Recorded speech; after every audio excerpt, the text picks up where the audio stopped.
me some questions about their backs. Well, you know, and the funny thing is that, you know, when I was getting prepared for this game, one thing I noticed about this team is that, you know, I pulled up last year's depth chart, which is what I do all the time. Most of the time I'm having to, you know, clear it off, and maybe, you know, there's one or two holdovers. There's a lot of them for this Lee Summit North team. Yeah, I think they have like 35 seniors. So they're senior laden, senior packed. And then, you know, they've got their returning quarterback, Christian Carter, who's a tremendous athlete and somebody who we just tried to slow down last year and you know, came away with a win. But they've got Ontario Russell and Mosey in the backfield and two dangerous running backs along with Christian Carter. Now, I mentioned the possibility you could have a letdown. One of the positive things about playing an inter-district team is that it makes it less likely that'll happen. Yeah, I think our kids will be fired up. You know, they know a lot of these kids. There's a lot of friendships, a lot of families that know each other. So I don't think there'll be a letdown tonight. No, but on the other hand, the other possible issue that you could run into is that this game may mean more to Lee Summit North than it does to you guys in terms of, you know, they see a Little West team that's had so much success over the years, that's ranked, you know, second in the state, and it's, you know, it would be an enormous upset for them, whereas for us it's a, you know, business as usual trip. Yeah, I mean, we want to treat every game business as usual. Every game is a big game for us, though, too. You know, they had a big win, Lee Summit North did, against Blue Springs, and I think that you know, we thought that might be a similar thing that they would want with us this evening. You know, to beat a 5-0 Lee Summit West team, I think would be a big mark in their program. So we'll see what goes on tonight. All right, so from our side of the things, what are the keys? What do we need to do to, you know, be successful tonight? Well, defensively, of course, we've got to contain their three threats. And I've mentioned Mosey, Russell, and Carter. We've got to run to the ball. We've also got to be sound and gap control. Offensively, again, I think we need to establish the run game against them and eat some clock to keep those guys off the field. I think we still need to go to the air and be balanced, but you know, we've got a little wind factor here. I think that's going to play a key role in field position and special teams too. Yeah, most definitely. You know, it seems like we can't make up our minds what season we want it to be. You know, back and forth we go, but it's a little on the chilly side. There is the possibility we could see a, you know, drizzle here and there. Eventually we're going to get some rain, but probably not till after the game, knock on wood, hopefully. But definitely the wind is an issue. Wind's going to be a factor. You know, I think if I remember right, the Blue Springs South game was when it was drizzling and a little rainy, and we dealt with that fine. So I think wet weather we're good, but the wind will play a factor tonight. All right, any injuries to speak of? Yeah, we're all healthy. Everybody's back. All right, good luck tonight. Thank you, sir. That's Coach Vinny Careswell. I'm Joel Becker, and we'll be back with more right after this on Titan Football, a presentation of Backboard Sports, Backbros Productions, and 810varsity.com. High school sports fans, check this out. 810varsity.com now brings live video game casts for more than 25 KC Metro schools all season long. Now you can watch and listen to the games live on your computer, iPad, or phone. Park Hill South, Miege, Aquinas, the Olathe and Blue Valley schools, and the list goes on and on. Plus, live scores, playoff brackets, rankings, and more. Get all the games live at 810varsity.com. When Lee Summit needs insurance, home, auto, or life, Wayne Birch of Missouri Farm Bureau Insurance has been there. Birch delivers a promise for the future and protection from the unknown, dedicated to making sure you have the right coverage to fit your individual needs. Call Wayne at 816-525-5012. That's 816-525-5012. Wayne Birch of Missouri Farm Bureau Insurance, a proud supporter of Lee Summit area athletics.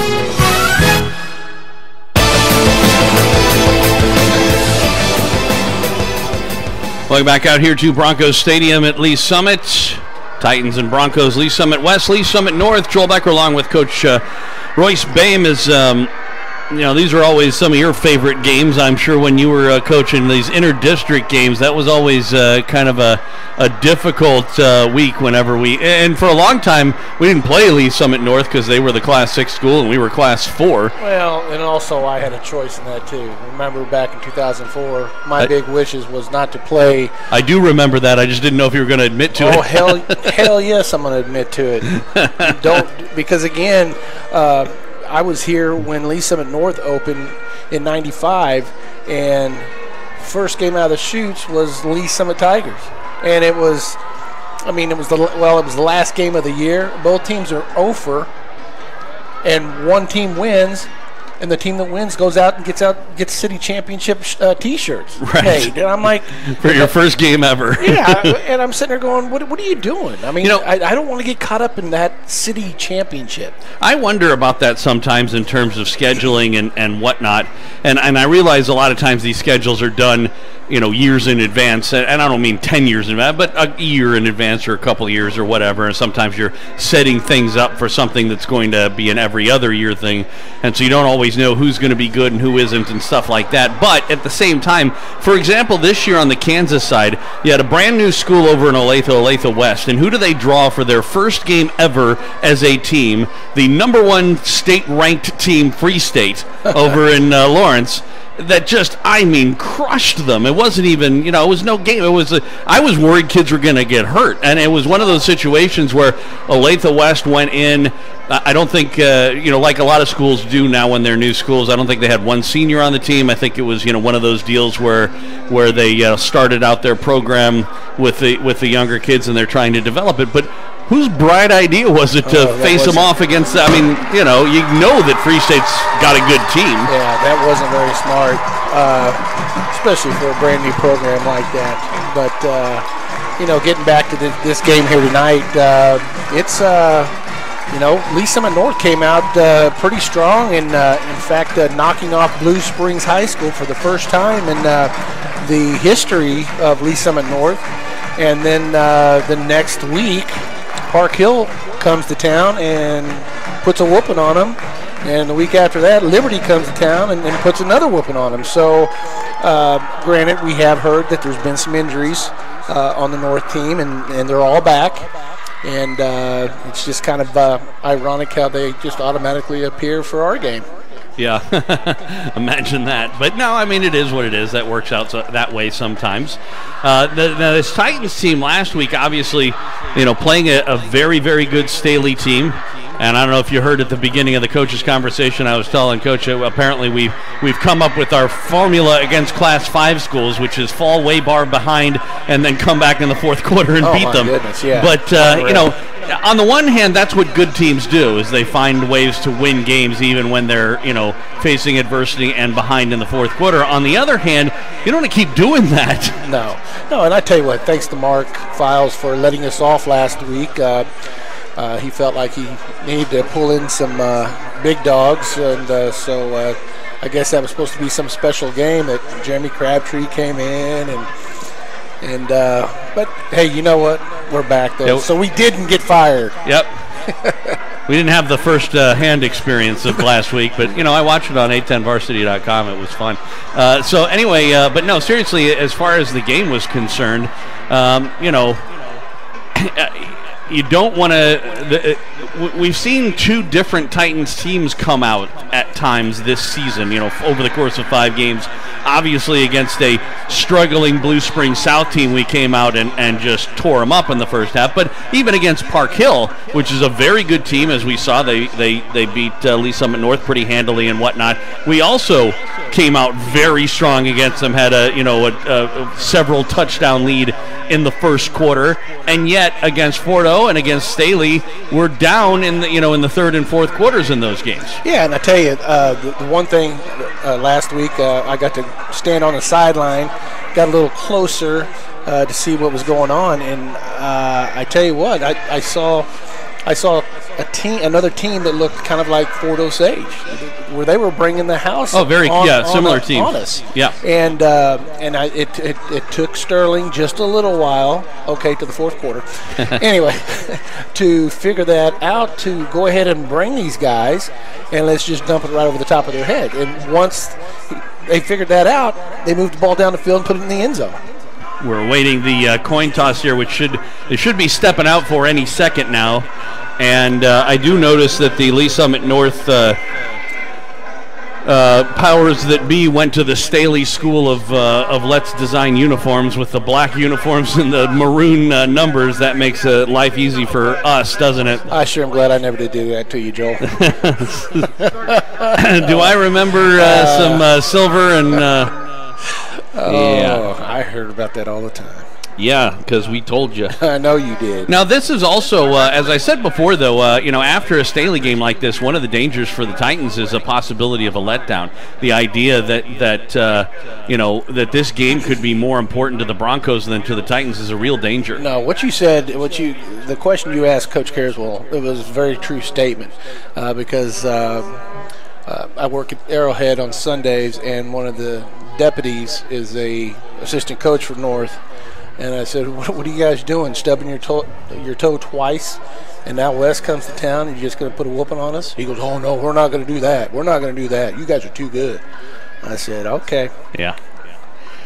I'm reading between the lines, too, there, huh? Uh-huh. Speaking of Arrowhead, by the way, congratulations to Coach Carswell for being the Chiefs, was it Coach of the Week, Coach I of think? the Week, yeah, yes. A couple weeks ago. And Gary Spaney came out, yeah. presented him with his award. Very well deserved.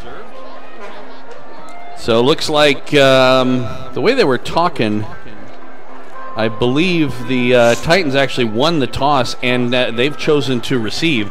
So we'll see Ben Coble and company when we come back. Opening kickoff right here around the corner as the Lee Summit West Titans taking on the Lee Summit North Broncos here on Titan Football. A presentation of Backport Sports, Beck Bros Productions, and 810varsity.com. Whether it's a car accident, storm damage, or a fire, when the unthinkable happens, it doesn't matter if you saved money in 15 minutes. In this moment, it doesn't matter if your neighbor has the same insurance you do. In this moment, what matters is that your independent insurance agent and the company that stands behind them have you covered. Auto Owners Insurance, the no-problem people. Visit Briar Payne Mead Insurance in Kansas City today at bpminsurance.com or call 913-402-9576. That's 913-402-9576 and ask about Auto Owners Insurance today.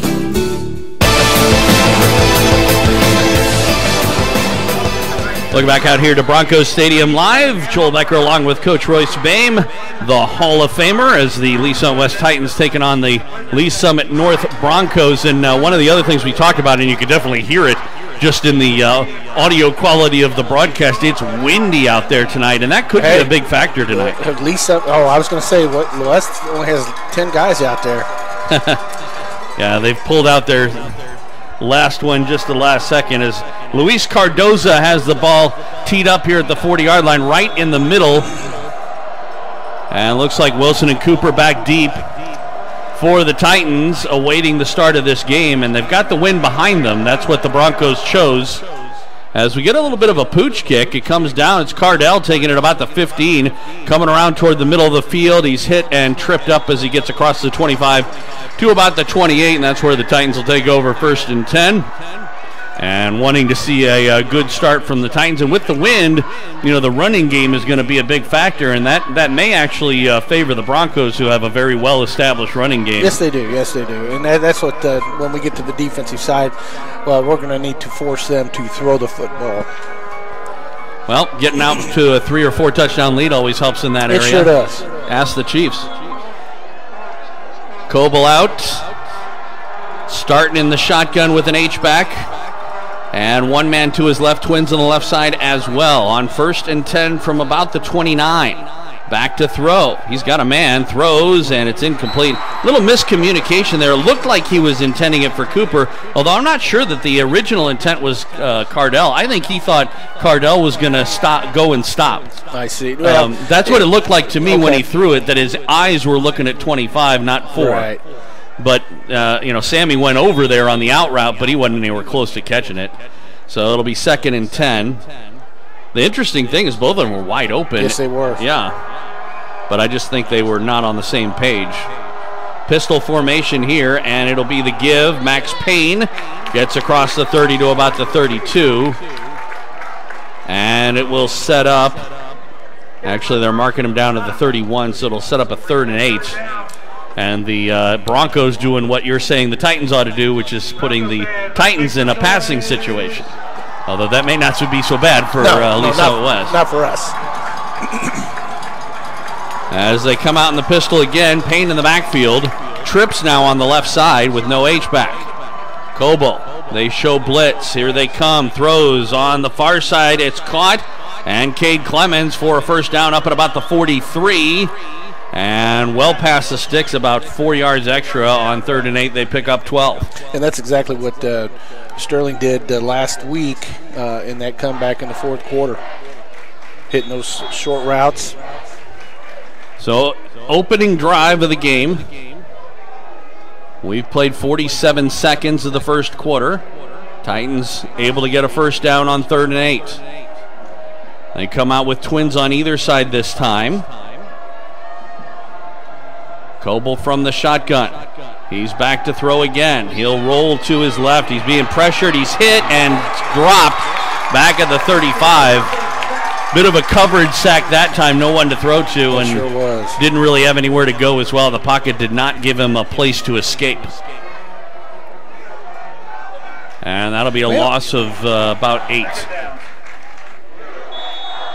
Looks like Ben Coble's coming out. So Cooper will take this snap on the direct. Of course, he's fully capable of passing as well. Trips on the left side. We'll see what they do on 2nd and 17 after the sack. Low snap, and Cooper rolling to the left side. And looked like he had the option to throw. He did have the option to throw. Decided to pull it down. He's forced out of bounds up around the 39. It'll be a good pickup of about 5, but it's still going to turn it into a 3rd and long. Because the offensive line did a great job of staying on the sticks, and that was truly an option to throw the football or run the ball. You know, that's a lot to ask of a quarterback / receiver to come in cold and then throw a pass like that. Right. It's one thing when you do that on a trick play and the guy's wide open. It's another thing. But they're athletes, though. Yeah. Oh, yeah. All right, so 3rd down and about 16, and it is on play action Cooper, and he's going to run it up the middle. He'll get to around the original line of scrimmage, maybe the 44. It'll be a pickup of 7, but not near enough for a first down. 4th down at the 45. Now kicking into the wind. Well, and with his soccer style, yeah, little pooch that he's got, and he keeps it low, hoping for a nice roll. So the sack will come back to bite him as it looks like Mosey back deep at about the 20, and Clemens standing at the 31. And a pretty good kick. It's high. Oh, but then I guess the wind took it a bad bounce. And it'll be knocked down at the touched by Grauberger at about the 40. And I tell you what, Joel, right there, if you saw Lee Summit North on their punt return, they got everybody out of there. He had an opportunity to run for a first down right there. Huh. Well, I'm sure the coaching staff will have noticed that potentially for the future. Right. Music. So we get to see the North offense for their first time, as there'll be a give up the middle, and from the 40 to about the 46, a pickup of 6, and that's Ontario Russell on the carry. It'll be pickup of 6, 2nd and 4. We've played a little over 3 minutes here, 3 minutes 20 seconds of the first quarter, no score, as the Broncos getting the ball for the first time after the Titans offensively tripped up basically by the sack. Joel, those numbers are a little hard to read. Not just a little. Carter sends a man in motion, a swing pass again. Russell, and he was hit and taken down, looks like right about the first down marker. Ontario Russell, I believe that's a run because it looked like a backwards pass to me. Did.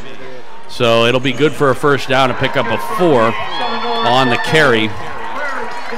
And 1st and 10, so both teams at least not going 3 and out on their first offensive drive. So that means we get a sack here, right? We need a sack right here. That's what happened to the Titans. Ball right at midfield. 4-man front and a give again. This time covered up on it. On the run by Russell, maybe a yard. It'll be 2nd down and 9. Going with 3 down linemen for the West Titans right now. They had 4 guys down there. That was Mosey on the carry, by the way. Actually, I take that back. Mosey was out there, but it wasn't Mosey on the carry. Like we said, it's really hard to see the numbers. It was somebody else entirely, John Eldridge, who had the run. And it looks like Eldridge remains in. Once again, 3 down linemen. Yep, 3 guys with their hands down through. It's a sort of Okie set. And again, Eldridge, and he got a big hole this time. Hit as he got to the second level. It's good to see Vonzel Kelly out there laying that lick down. Yes, it is. But at the same time, that was after a carry of about 15 yards, and it'll be a 1st and 10 for the Broncos, well into Titan territory at the Lee Summit West 34.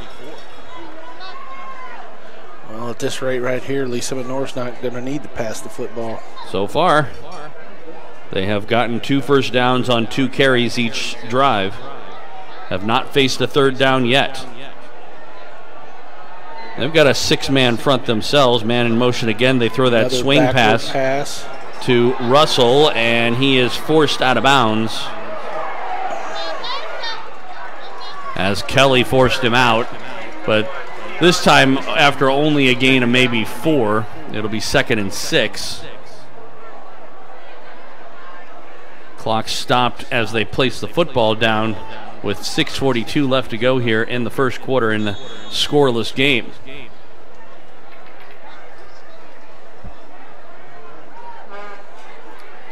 So Christian Carter hasn't actually had to throw the ball, but he's a multi-weapon guy himself. He is. We knew that from last year. Well, and I tell you what, I got to see him in first-hand action down at state track meet. Mosey in the backfield gets the carry this time. Moves off left tackle, big hole, and he'll get another first down. Down into the Titans red zone at the 19-yard line. Once again, every second down play they've managed to get a first down on. They haven't actually faced a 3rd down yet. As just marching down the field on this opening drive. And now we get a official's timeout as the quarterback had a shoelace to take care of.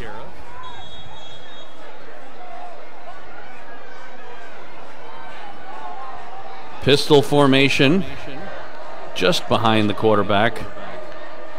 And it's going to be Russell with the carry. Stutter steps, gets around 1 man. That was Grauberger. And then good job by Cahill to come over and wrap him up and take him down. The good job there was to use the arms. It was. And like I said, wrap him up and take him down. No gain on the play, 2nd and 10. Was that Grauberger that came in there? It was, Cahill, Andrew Cahill. The first hit was Grauberger. Yeah. And he sidestepped him. Empty backfield. We may see our first pass, although they could move somebody in motion. Another 6-man front. He could always run himself. Back to throw. And plenty of time. Throw in and incomplete. He had an open man, but kind of put it right through his hands as Carter threw a bullet, but was unable to catch it. And now we come to our first 3rd down for North. And it's a 3rd and 10, too, not just any. Right. Which I thought was an odd call there on 2nd down. As good a running team as they are, usually on 2nd and long, you'll see a running team run to set up a potential shorter 3rd down. Because now they pretty much have, played their hand, although the way we've seen it so far, I wouldn't necessarily be too shy about running the ball here. No. Certainly have to defend against it, I'll put it that way. And plus 2, will they kick the ball if they don't? Definitely got the wind at their back. It's going to be Carter keeping it himself up the middle. Hit and tackled. He'll be shy of the first down. But then now your question comes up. They're on the 12. It'll be 4th and 2. And looks like there's no hesitation. They're going to keep the offense out.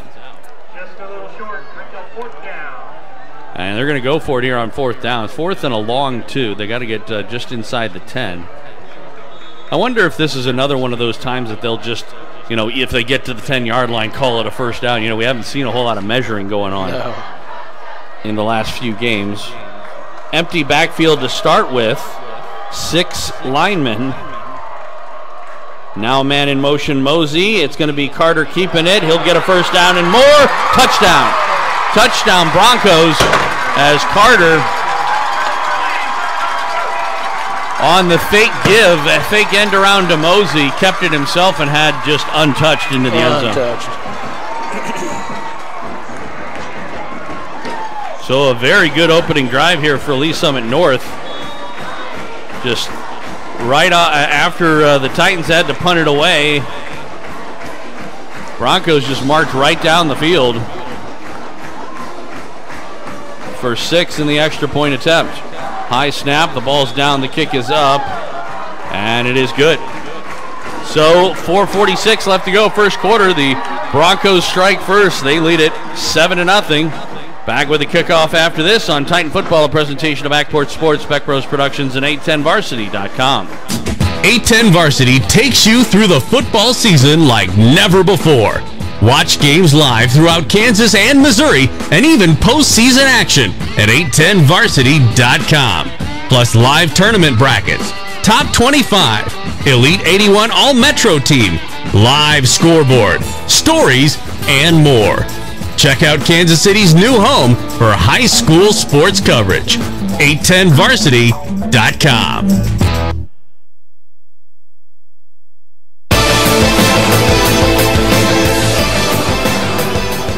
Looking back out here to Broncos Stadium, Joel Becker, Coach Royce Bame.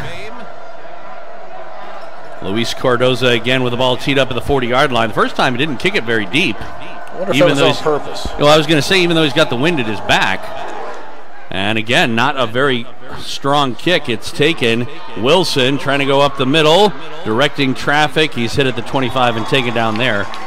And both times they've tried the same sort of return and really didn't give the runner a whole lot of a lane to go through. No, they didn't. So we'll see the Titan offense for the second time, and they moved the ball on the initial series, but then after a sack of Coble really just bogged down and couldn't really do anything once it was 2nd and 17. And we'll see what they do here, but boy, the defensive group has their work cut out for them. Boy, they sure do. To make some adjustments here. If that's what we're in for all game, it's going to be a long one. Coble back to throw over the middle. Cardell and out of his hands. Bit of a high throw. And it'll be 2nd and 10. Clock stop, 4:34 left to go here, first quarter. Titans trailing 7-0. Well, I tell you what, we had receivers open, but just overthrew him just a little bit. Well, you know, sometimes it does take Ben a little while on windy days like this to get used to what the wind's going to do to the ball. We saw that in the Blue Springs game a little bit, Blue Springs South, I mean. So we'll see what we do here on second down from the pistol. Carswell in motion. It'll be a give up the middle, and Max Payne will take it across the 25 to the 28. A gain of 3 and set up a 3rd and long, 3rd and 7 for the Titans. Well, I tell you what, the hole was there, but it closed quickly. Yep.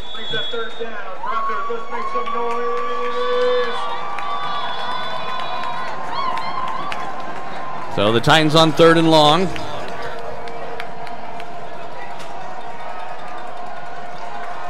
Come out of the huddle and come Twins on either side as they check the play in the pistol. Coble has Payne, throws it, and the wide receiver's screen, but not anywhere to go. I believe that's Clemens on the catch. And they're going to mark him down. Not that it would have mattered anyway, but they didn't give him any forward progress, I noticed, for some reason. He did back off, but it's going to be a loss of 4 or 5 and set up a punting situation again for the Titans. And into the wind, the Broncos should have pretty good field position. Well, I tell you what, that's the first time that I've ever seen Cade Clemens right there show a little frustration. Goes with a rugby-style kick this time, a much better outcome. Low line drive kick and takes a Titan bounce down to the 32-yard line where Cardell touches it. And we'll see this Bronco offense again. The Titan defensively were able to stop them on maybe 2 out of the dozen plays or so they ran. But they're going to have to come up with a lot more of those if they're going to be effective tonight. And at least so far anyway, they're just getting pushed right off the ball. There's two big holes. It's not that these running backs are doing anything special. Not that they're doing anything wrong either, but they've had huge holes to run through. On first down, it's going to be Carter keeping it off left tackle. He had a huge hole again. Man, we had a guy sitting right there, and he got tricked. Yep. Gain of 11. It'll move the chains 1st and 10. Broncos up at the 42. Still on their own side of midfield, but Titans still have yet to come up with any kind of an answer to this Bronco running game. Well, the offensive line's pretty good size out there. And I noticed, like I said, they always have at least 6 guys with their hands down. In this case, I think there's a 7th, and it's a give. Mosey trying to get around, and he's hit and tackled up at the 45. Pickup of 2.5. There's a flag down. And it's going to be an illegal formation call against the Broncos. That'll cost them 5 yards. I didn't happen to notice what they did, but well, I told you that they had looked like they had certainly 6, maybe even a 7th guy down. Maybe they didn't have him covered up on the outside or something. I don't know. Those rules are all way too confusing for me anyway. Very true. So it'll be 1st and 15. Clock stop, 2:45 left to go in the first quarter.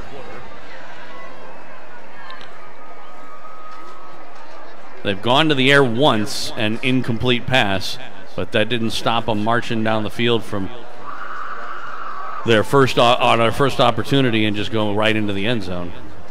7-0 Broncos. Carter looking over toward the sideline. Seems a little confused about the play as he sends Russell out into the slot on the right side with an empty backfield. They haven't actually put the ball in play yet, so there's no rush here. Tell you what, Lisa, it's more is right tackle. On the sidelines, we're signaling and plays. Yeah. Right.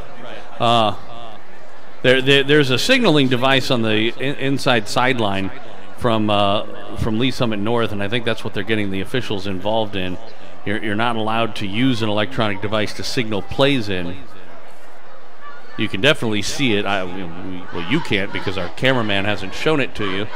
But it's along the sideline. You can see a green light. Oh, they just shut it. Right, there you go. You can see it again. So, yeah, and they've been using that to signal in the play. So can that nullify the touchdown and start the whole game over again? No. Now the officials are going to come over and have a chat with the coaching staff and tell them apparently what they can and can't do. Did that guy put it under his shirt there for a second? It looked like he shut it off, I saw as he walked over. I do kind of wonder sometimes about those rules. I know that Misha has, and all high school groups have their rules as to what you can and can't do. And, you know, in hockey, for example, the USA Hockey for the whole country put in all sorts of electronic rules in terms of not being allowed to use certain devices on the bench, you know, pads and whatnot. In some cases, it's done to try and keep things even so you're not giving an advantage to richer teams, you know, teams that have the, you know, funding for technology that other teams don't. And you know what it could have been? It could have been the glare of it. Yeah, that it was hard to see. Because they're going back to another board with numbers on it, so. Yeah, Carter with the carry, and he was able to gain a couple of yards. It looked like he lost his footing there at the last second. It'll be second down and about 12, maybe 13, sort of in between the two. As the ball on the 40 and the first down marker is on the Titan 47.5. So second and long. If you remember, before that long delay in the play, there was an illegal formation penalty, so it was a 1st and 15, and so this is the first chance here for the Titans to hopefully, you know, come up with a stop here with a little adversity. We'll see what they do. Carter again will head out to the left side. He's able to get around the end as Cahill couldn't contain him. He was forced out of bounds at about the 46 or so.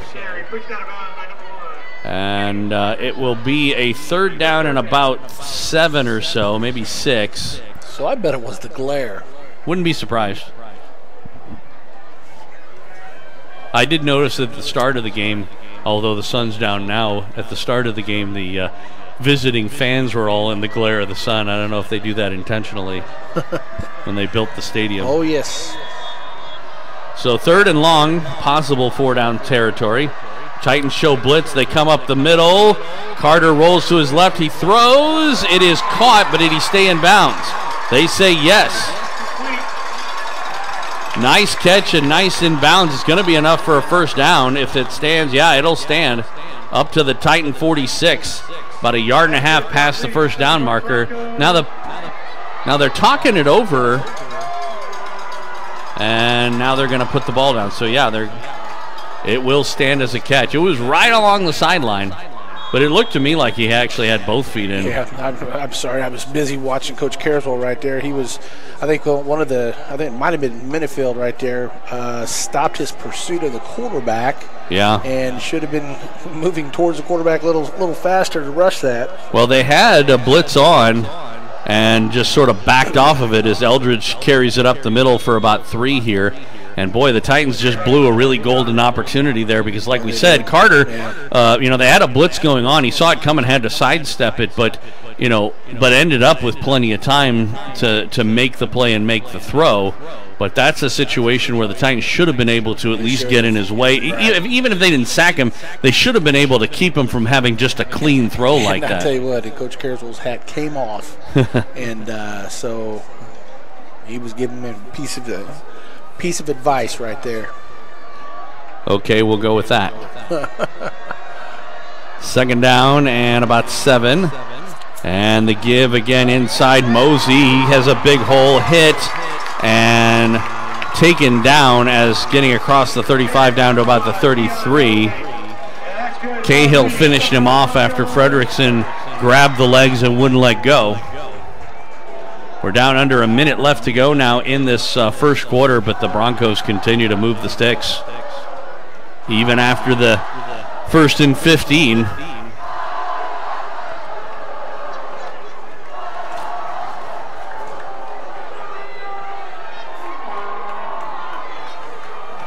Again, 6 linemen, 3 receivers on the right. Now we're going to get a timeout, it looks like, as some confusion by Christian Carter over what the play should be, I guess.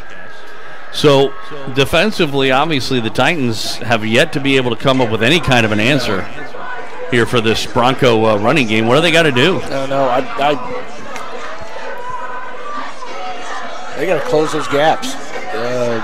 They got to maybe need to start stunting a little bit more. I don't know if going to a 4-down lineman set would help.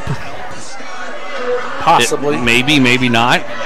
I think they were going with the idea of having the extra linebacker would allow him to run to where the the hole was, but that hadn't been working. And with that, they're getting shoulder pad on shoulder pad. That's not helping us. Well, apparently these linemen that have some size must be pretty athletic as well if they can get out to that second level and get the pads on them. So after the timeout, 1st and 10 Broncos from the Titan 33, let's say.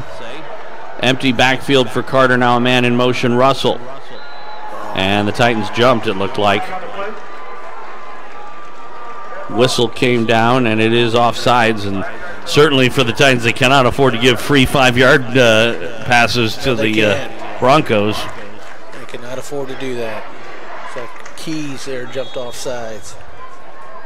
And it was on the motion as Russell came across. Well, I guess he was anticipating a snap and a handoff or something.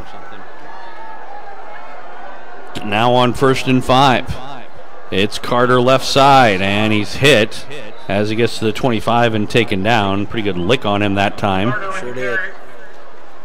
But still a gain of about 4. It'll be 2nd down and 1. I'll tell you what, with them running the football, it's been a slow first quarter. Could be the last play. They can run another play. They don't have to. We're down to 13 seconds left to go. Well, they got the win. Yeah, why not?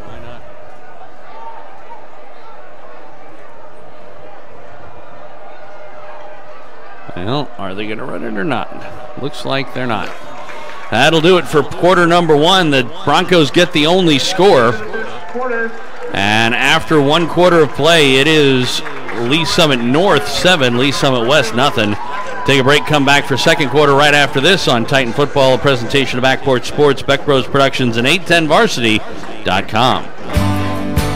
When Lee Summit needs insurance, home, auto, or life, Wayne Birch of Missouri Farm Bureau Insurance has been there. Birch delivers a promise for the future and protection from the unknown, dedicated to making sure you have the right coverage to fit your individual needs. Call Wayne at 816-525-5012. That's 816-525-5012. Wayne Birch of Missouri Farm Bureau Insurance, a proud supporter of Lee Summit area athletics.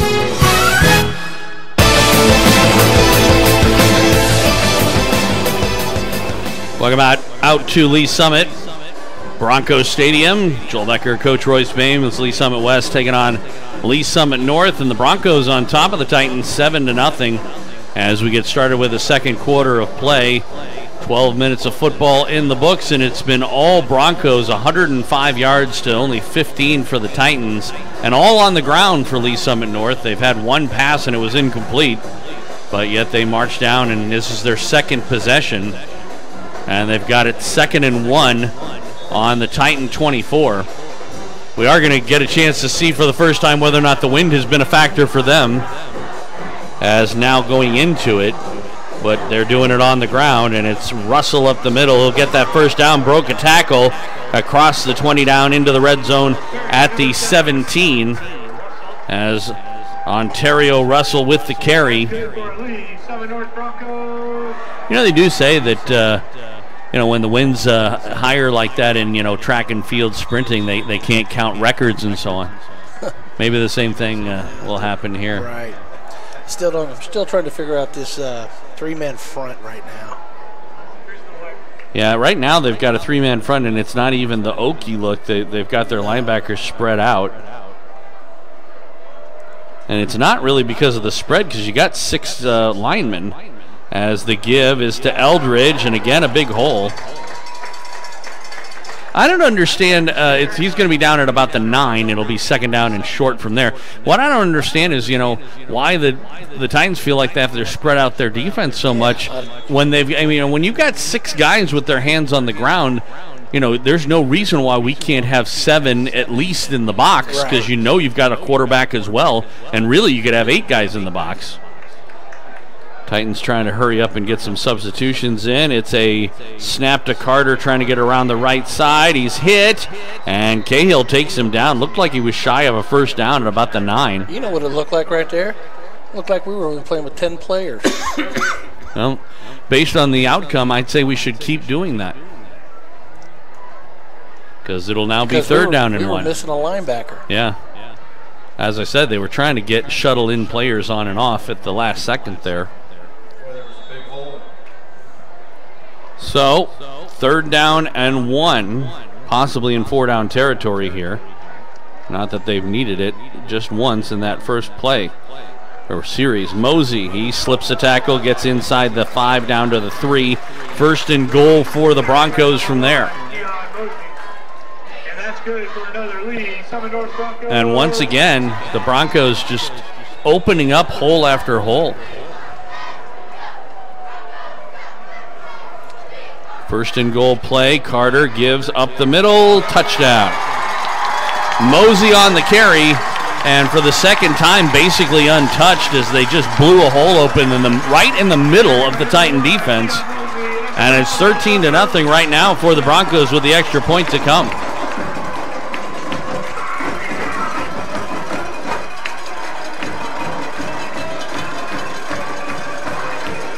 My partner is speechless.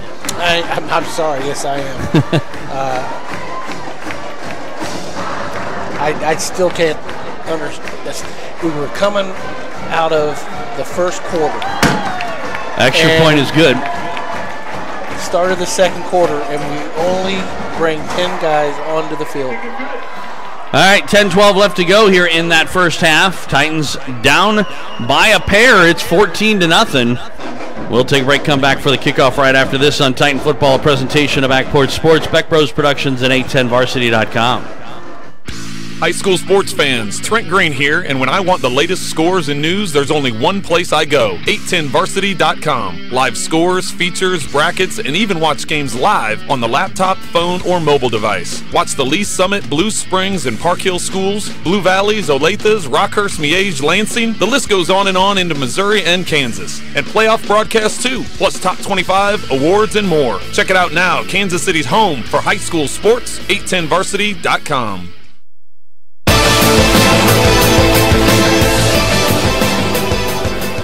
Welcome back out here to Broncos Stadium, Lee Summit. Joel Becker, Royce Bame as the Lee Summit North Broncos all over the Lee Summit West Titans, 14-0. So how much of this might be a letdown by this Titan team or a enthusiastic Broncos team kicking into the wind? A very short kick coming up, making the catch, and up at the 35, taken down. Boy, I tell you what, somebody saw a lot of green in front of him. That was Jake Crooks with the return. Didn't end up getting a whole lot for as much as he ran. And he actually took it out of a teammate's hands, didn't he? Yeah, just about fumbled it. I know. So. Well, let's see here now if Lee Summit West has got an answer. Well, with the wind, they definitely need to show something. And you know, we have not seen a whole lot out of the Titan offense. They've gotten a couple of first downs, but we'll see what they do here. Split backs. Coble on the, well, it's actually Cooper, I should say, on the read, gave it to Payne, who slipped one tackle and was able to get a nice little run. Turned on the Jets and got up to the 45. It'll be a pickup of about 8, second down and 2. Now with the wind at their back, obviously that's what you want to hope for as far as the Titans are concerned. It is, and I think North thought that that's the possibility right there. Did a great job of getting outside and gaining 9 yards. Cooper is staying in at quarterback for the moment. Haven't seen Marcion Marshall. He was out on the field and they sent him right off from the pistol here on 2nd and short.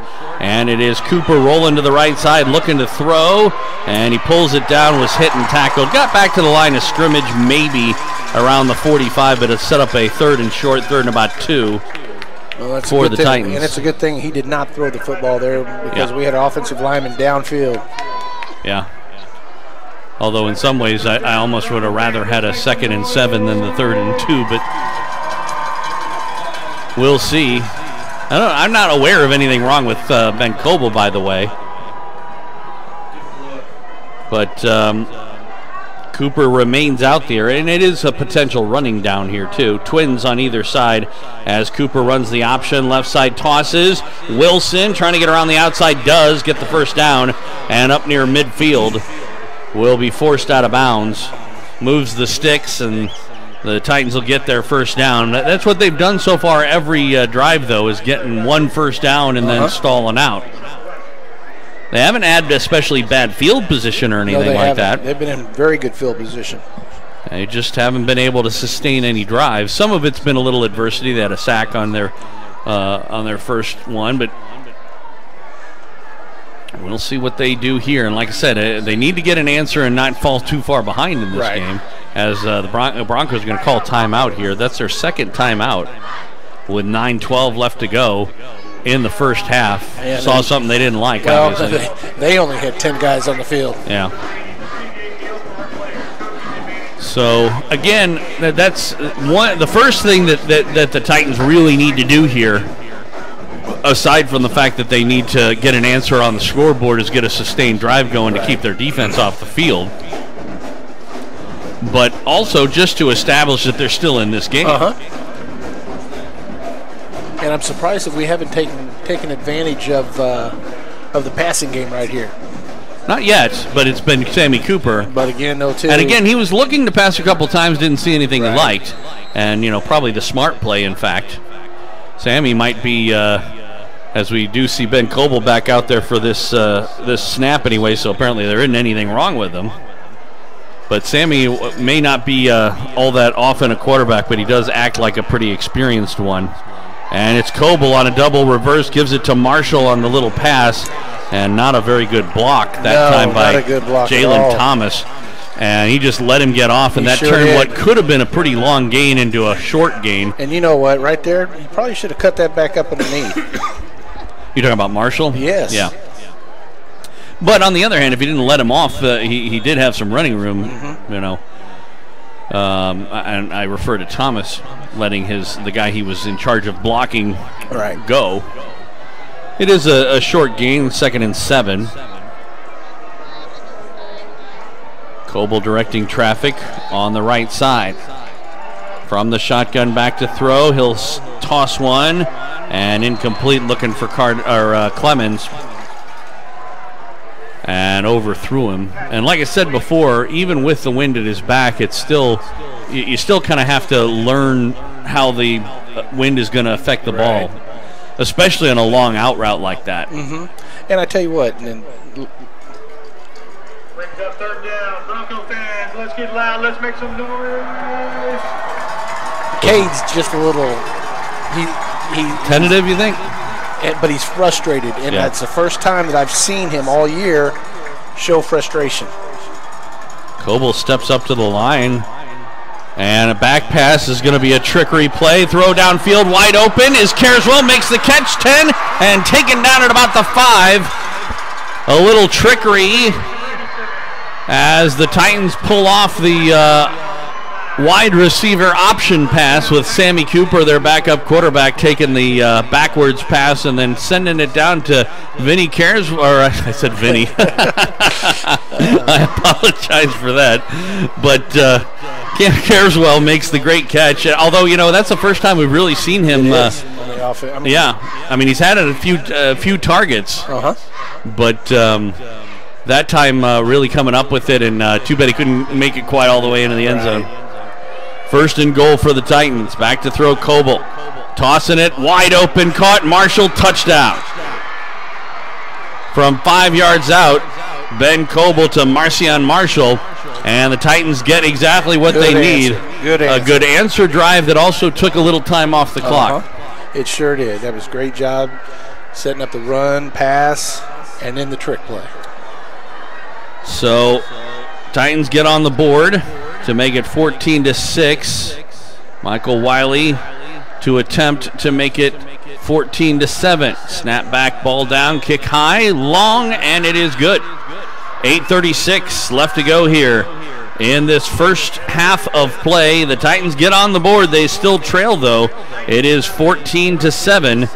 And we'll be back with the kickoff right after this on Titan Football, a presentation of Backport Sports, Beck Bros Productions, and 810varsity.com. Whether it's a car accident, storm damage, or a fire, when the unthinkable happens, it doesn't matter if you saved money in 15 minutes. In this moment, it doesn't matter if your neighbor has the same insurance you do. In this moment, what matters is that your independent insurance agent and the company that stands behind them have you covered. Auto Owners Insurance, the no-problem people. Visit Briar Payne Mead Insurance in Kansas City today at bpminsurance.com or call 913-402-9576. That's 913-402-9576 and ask about Auto Owners Insurance today.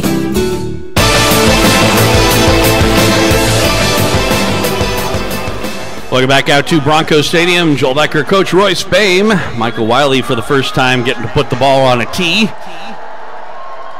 And with the wind at his back, I would imagine if he wants to, he can kick it out of the back of the end zone. And looks like that's what he's trying to do, and does put it about halfway into the end zone for a touchback. And Broncos' worst field position to start a drive. It is. But the Titans have not given them any reason to worry about it, at least not so far. Right. We'll see whether or not this rest has Broncos haven't had to punt yet, have they? No. 2 drives, 2 touchdowns. And not only have they not had to punt, they've only had to throw 1 pass that's been completed. They're 1 for 2 in passing. Everything else has been on the ground. So Christian Carter back out in the shotgun on the first down play will give up the middle. This time not much there. I believe that was Russell on the carry, but I'm trying to see as he comes out of the pile. And yeah, that'll be Russell for about 2 yards, maybe 3. Let's call it 2nd down and 7 from the 23 after the touchback. Clock stopped and now running with 8:10 left to go in the first half. Broncos, by the way, remember, only have one timeout. Titans have all 3 of theirs. Still plenty of time in this quarter. Carter sends a man in motion. Again, that swing pass. This time they step up and able to finish it off. A good play by Myers. And I tell you what, Wilson came up, had a chance to get him in the backfield. Missed, but at least slowed him up long enough for Myers to get over there and finish it off. That was a great job. I don't know if that was a corner blitz or what. I think it was just as, now that they've seen that play about 3 times, when they see that running back coming out on the swing, they know what's coming. Technically, that was a back pass, so it was a running play. But I think he just saw it and just came up, knowing that he didn't really need to pay attention to his guy, although, again, they may decide to go, maybe give him that look and throw a pass later on in the game. Empty backfield, back to throw. Carter rolling to the right side. He's got running room, now throws, and incomplete. Had an open receiver, but couldn't hang on to it. Eldridge was the intended receiver, and that's going to set up a 4th down in the first punting situation for the Broncos. And again, just what the Titans needed. It is. Get it back to the, and with the wind in his face, Cooper's standing right at midfield for this punt. And they also have Grauberger standing up at about the 40, even in case they go even shorter on the punt. Yes. So we'll see. We'll see if they come after him as well. Standing, it's got a long back all the way back to about the 5, and not much of a kick. Bounces at the 40 and out of bounds at about the Bronco 41. Well, I tell you so what, great Joel, field it position. looks like the wind down there is just giving the punters havoc. Oh, it really is, because in that situation, it wasn't even that he kicked one up high that got caught in the wind. It was a bit of a line drive kick. Just didn't have much on it. None. So great field position for the Titans. Maybe 1 or 2 first downs would put them in field goal range at this point. Actually, with the wind the way it is, they might be in field goal range now. Don't know that they could make it from here, but I think you could actually make it to the uprights from here. We get an official's timeout for some reason. It looks like the Titans are going to start with Sammy Cooper, quarterback. Not sure what the delay is.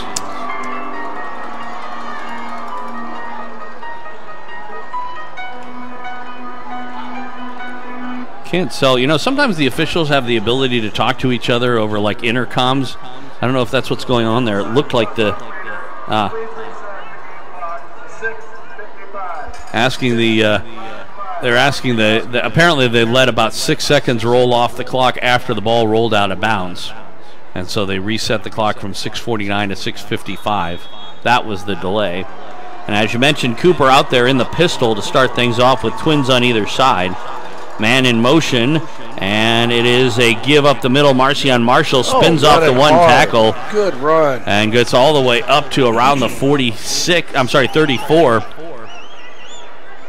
Gain of about 6. Again, hard running. And I don't know why we didn't see Marcion that first quarter a whole lot. It was mostly Max Payne. Not that he did a bad job or anything. But Marcion has been our feature back, or starter back. Yes, he has. And showed why on that drive, or play, I guess I should say. 2nd down and 4. This time it's Coble. Man in motion, Carswell.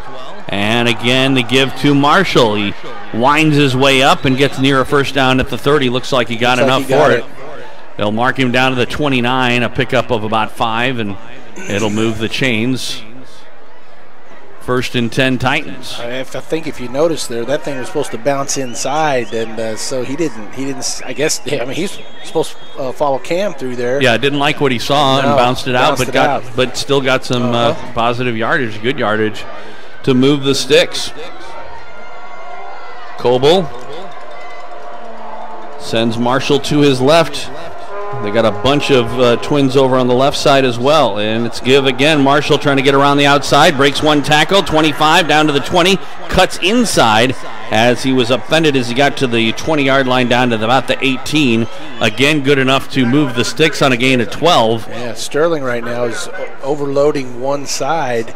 And as he's doing that, he's taking those defenders over from north and go in the opposite direction. Go in the opposite direction. Yeah. Yeah, last few plays, the Titans have looked like the Broncos did in the first quarter. Absolutely. Maybe it is the wind. Could be. Well, either that or there's something special about going this direction on this field. I don't know. From the pistol, again, delayed give. Marshall up the middle, and he'll get across the 15 down to about the 14, maybe even 13. Pickup of 5.5. See where they mark him. Almost down to the 12, I should say.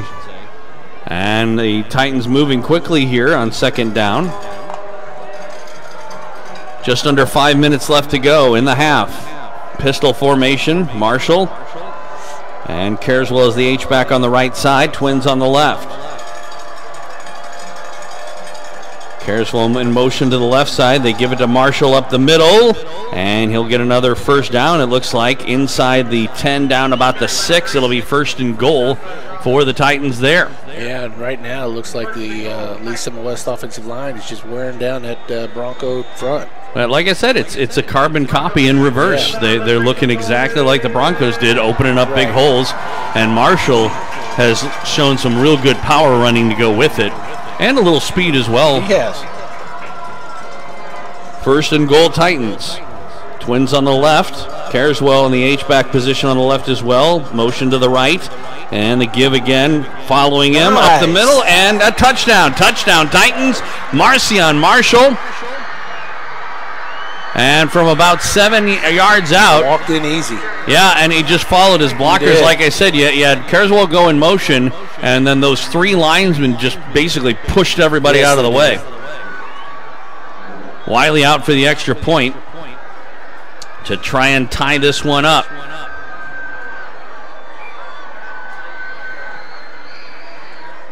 Low snap, good job putting it down. The kick is up, and it is good. 4:11 left to go in the first half, and the Titans have managed to come back and tie it. 14 all, our score.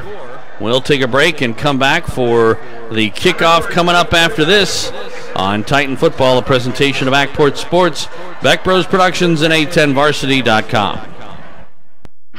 High school sports fans, check this out. 810varsity.com now brings live video game casts for more than 25 KC Metro schools all season long.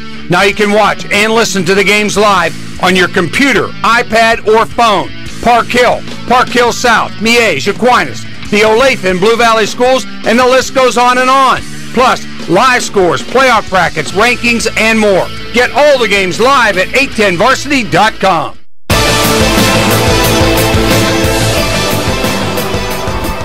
Welcome back out to Broncos Stadium. Joel Becker, Coach Royce Bame. Michael Wiley with the ball teed up at the 40 right in the middle of the field, and he'll step into one and again play it on the back of the end zone for a touchback. And it sounds like little motivation was what Marcion Marshall needed throughout the week, and not to mention a little reward for Max Payne, as both of them contributing in this one, and that drive was a whole ton of number 9. It was, and Mark just explained to us, Mark Files just explained to us that the emphasis at practice this week at Titan was the run, and whoever outworked the other one was going to get the start, and so Max Payne got the start tonight, but now you could tell that Marshall little fire under his butt, and he's performing very well. Seemed to have worked. First and 10 from the 20-yard line from the Broncos. They need an answer here after the Titans were down 14-0. Came up with their first stop, and it is a give. Eldridge trying to get around the right side. Boy, it sure is good to see Von Zell back out there. Von Zell Kelly, and he helped force him inside and helped with the tackle, but it was a gain of 5. Second down and 5 for the Broncos. Actually, they only gained to the 24, so let's call it 2nd and 6. Clock running with under 4 minutes to go in the half, and like I said before, the Broncos burned 2 of their timeouts early, so they only have the 1 left. Not a factor at the moment, but could be a little bit later on. Carter, delayed inside give, and a decent job of pulling off the play that time. It was Peck with the tackle, Mosey on the carry, I believe. And it'll set up a 3rd down and short, 3rd and a long 2 or a short 3. Titans could use a big stop here. Sure if they could force another 3 and out and a kick into the wind, that would give an opportunity to go up and going into the half. It looks like they're going to a 4-front now. At least for this play anyway. On 3rd and 2. Russell comes over in motion. Carter, give Mosey, and he found a hole and he'll get a first down. I tell you what, there was an opportunity for the Titans. Oh, we're going to get a flag. At the very end of the play, Wesley Basil was in the backfield, and he came entangled with Carter, and then I don't know if there's such a thing as an embellishment rule in football. They are going to call the unnecessary roughness call on Basil, but I tell you what, Carter made a big production out of it. That is to say, they came together, and I'm not saying there wasn't any contact, there was, but he went flying. If you ever seen a soccer game, or even some basketball games, and you've seen some flops out there, that was a flop. But I tell you what, it worked for him. He gave him 15 yards.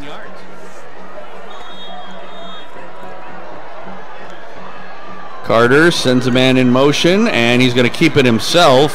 Oh, and he's got a big hole up the middle. Potentially touchdown-saving tackle there by Fredrickson to catch up with him from behind, but a great run there by Carter as he picks up 15, 16 yards and moves the chains into Titan territory at the 35.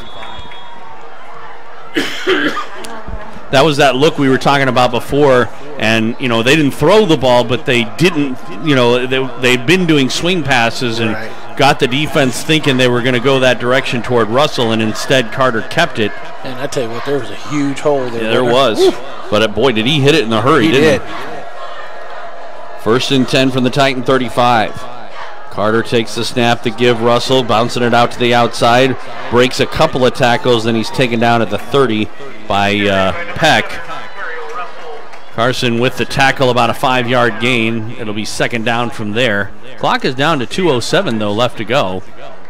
Something to keep an eye on, and keep in mind that the wind definitely is a factor. Yeah, and it's in the face of the Broncos. I don't know how good their kickoff or their kicker is, but I would say they have to get awfully close to try a field goal. Eldridge with the run here. He was hit right at the line. Good defense that time by the Titans. That's the type of defense we need to see right there, where there's gang tackling. Right, and the swarming coming from that was Keys, the end, the defensive end, but then a couple of linebackers as well. If you are only going to go with 3 down linemen, that's what you have to have is swarming to the ball. Right. But I tell you what, they've gone to this 4 down lineman right now. Yep. And it is a give on 3rd down. Eldridge, he's hit, stopped. Oh, and then second effort gets him a first down. Thought he was going to be stopped before the line, but he spun off the tackle and gets a first down. That'll stop the clock with 1:14 left to go. But once they put the chains on, they'll start it up again. 1st and 10 from the Titan 24. Tie game. Winding things down. Now the Broncos do get the ball coming out of the locker rooms for the second half. Mosey moves to the right side. Carter from the shotgun, twins on the right. And on the zone read, it's going to be Carter up the middle, and he's hit and tackled as he got to the 20, now 19. In the red zone again for the Titans. They have been perfect in the red zone so far today. They have. But the clock running down to 42 seconds. The Broncos are time management right now. Well, again, they only have the 1 timeout. They're probably trying to hold it for a potential field goal. Potentially. Into the wind. Yep. Carter with an empty backfield throws. Oh, boy, that was an interception waiting to happen. And that was a 6. We found out why Nathan Lyon is not a receiver, because it was right in his hands, and he dropped it. And that was 6. Yeah, it could have been, certainly. Nobody in front of him. Nobody. Of course, if he can't catch, I'm not so sure he could have run any yards. Does stop the clock with 27 seconds left to go. And does set up a 3rd down, too. 3rd and 5, a long 5, with the ball at the 20. That was their first pass in quite a while, by the way. Mosey and Russell over on the right side. And we're going to get that last time out. Boy, I don't know. Did you see what the play clock was down to under 5, and so that's why he had to call it. But you know what? That was an incomplete pass, right? Yeah. The clock, Yeah. What? He didn't stop it for the clock. He did it because the play clock was down to nothing. Yes, it did. Oh, did it? Yes, it did. Okay. Not going to say anything. Interesting. So 25.6 is showing on the clock.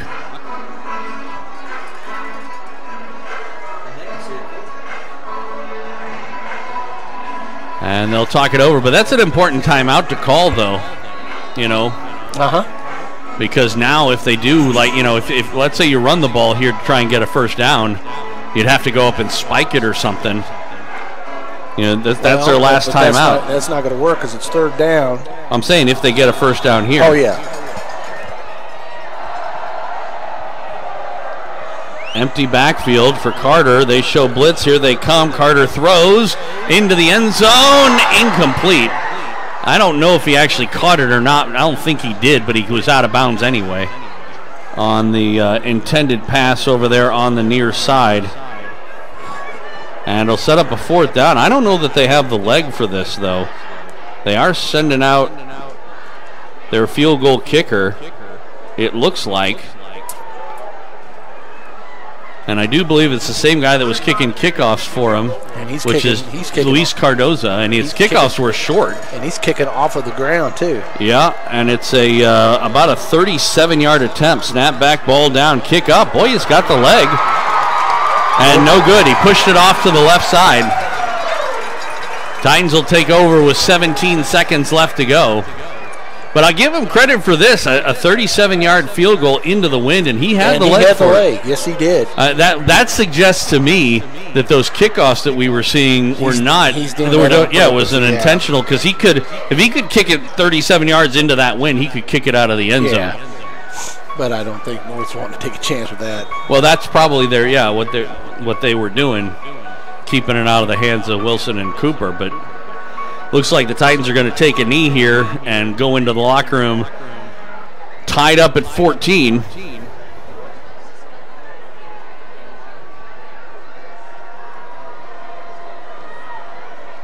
Oh, they're actually going to run the play, the little fumble-rooski.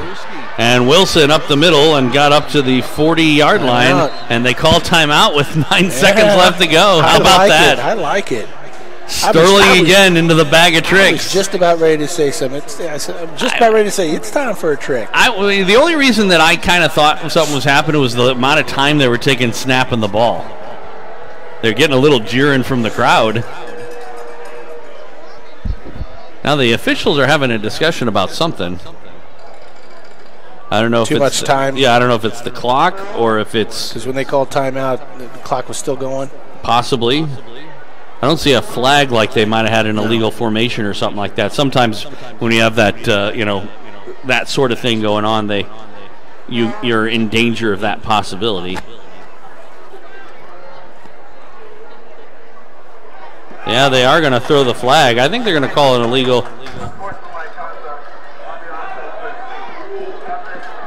They called unsportsmanlike conduct.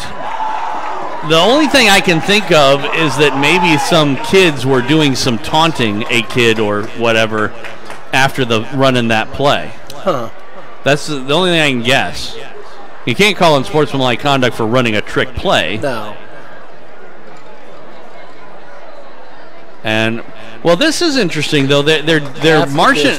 Well, they're marching it off from the original line of scrimmage, not the end of the play, which would suggest that it wasn't a taunt that happened after the play. If you march it off from from where the play began, that would have meant that the unsportsmanlike conduct would have had something to do with the play itself or happened during the play, perhaps. I don't know. And the Titans most likely here are just going to take a knee and finish it, although they didn't the last time. I'd like to know that one. I really would. Be curious to know what they decided to call. I mean, we know what they called, but why they called it, and now we're wanting to get a little explanation himself.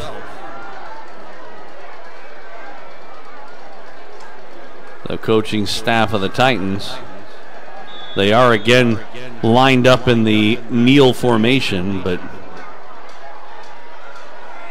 this time he does take a knee, and that'll take us to halftime. So I don't know what would have happened if we, the ball was on their own 40-yard line, so it wasn't exactly a sure scoring situation anyway with 9 seconds left to go. But I don't know. Interesting way to finish off a half. The Titans go to halftime tied at 14. And certainly, I tell you what, if you would have asked us that when it was 14-0 Broncos, I think we would have been pretty happy. Somebody better get Sterling Edwards off the field. He doesn't out of the press box. Well, and that I think he was the one who asked for the explanation regarding what the unsportsmanlike conduct was for, and probably did not like the explanation that he got, or at least it doesn't look like he liked it very much, because he's still having a conversation. So 14-0 is our score at halftime. We will take a break, turn it over to Mark Files for your halftime show. When we come back here on Titan Football, a presentation of Backport Sports, Beck Bros Productions, and 810varsity.com. 810 Varsity takes you through the football season like never before. Watch games live throughout Kansas and Missouri, and even postseason action at 810varsity.com. Plus live tournament brackets, Top 25, Elite 81 All-Metro Team, live scoreboard, stories, and more. Check out Kansas City's new home for high school sports coverage. 810varsity.com.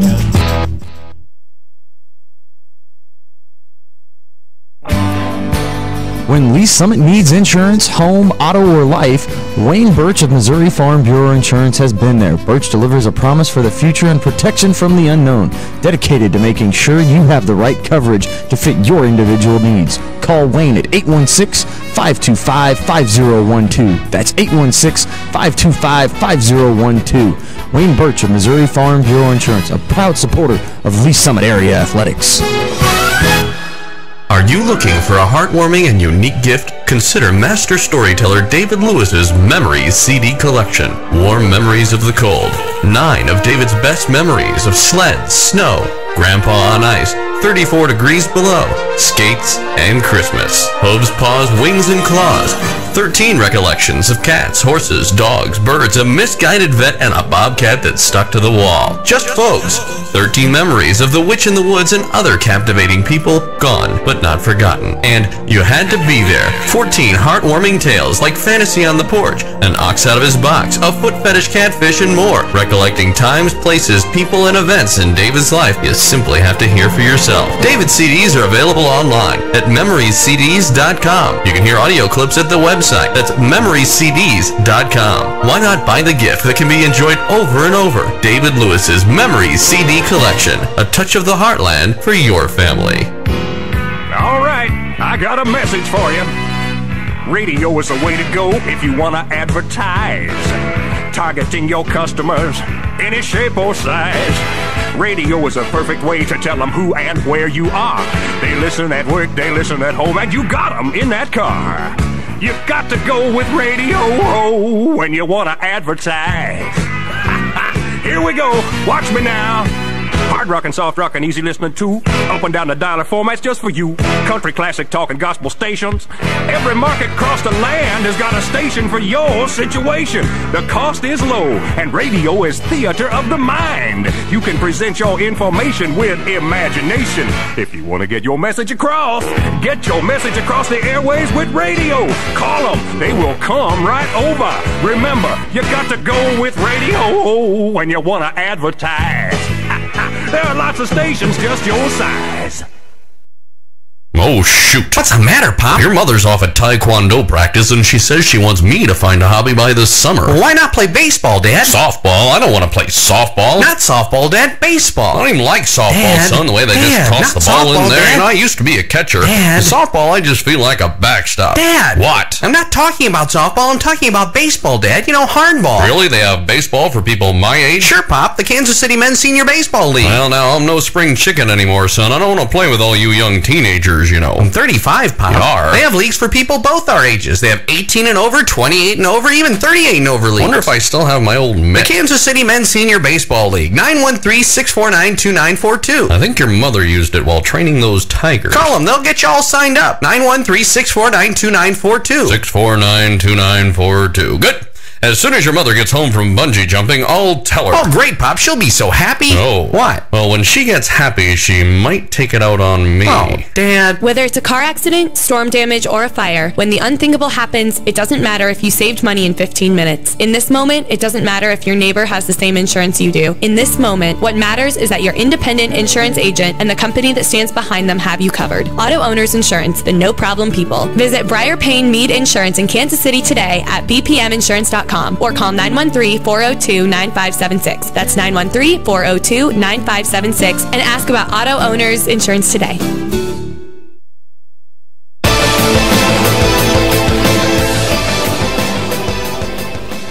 Welcome back to halftime. This is Mark Files. I'm along with Joel and the coach. We got some halftime numbers here for you. For the visiting Titans from Lee Summit West, 118 yards in total offense on 22 plays. They're averaging 5.4 yards per play. The Titans have 57 yards through the air, and they are 5 of 8 on those passing plays. Rushing, they have 61 yards. Most of those came on that last drive by Marshall. Nice job by him getting down the field. The Titans also have 3 penalties for 35 yards, and we will explain to you what exactly happened on the last play there towards the end of the first half, give you an explanation on that as well. The Titans have had the ball for a little over 8 minutes and 30 seconds, and they have 8 first downs in the first half. For the home team, Lee Summit North Broncos, 174 yards in total offense. They've run 35 plays. They're averaging about 5 yards per play. They have 8 yards passing. They're 1 of 5 on pass attempts.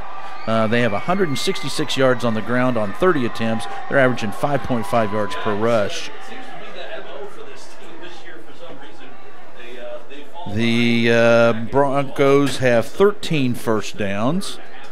Some individual statistic numbers. Sammy Cooper is 2 of 2 on passing for 46 yards. Ben Coble is 3 of 6 for 11 yards. Cooper also has credit for the pass to Cam Carswell that got the offense ignited and rolling here for the Titans. I think I've got Sammy Cooper listed as throwing the touchdown pass, and I believe that goes to Ben Coble. That was the one that was thrown to Marshall, so we'll make that adjustment and get that corrected in the stats as well. Marcion Marshall has 40 yards on 6 attempts, doing a nice job.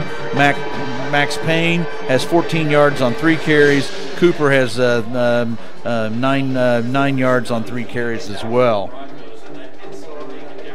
For the Broncos, Christian Carter is 1 of 5 for 8 yards, as we talked about for passing. The rushing yards, Kenyon Mosey has 55 yards on 7 attempts.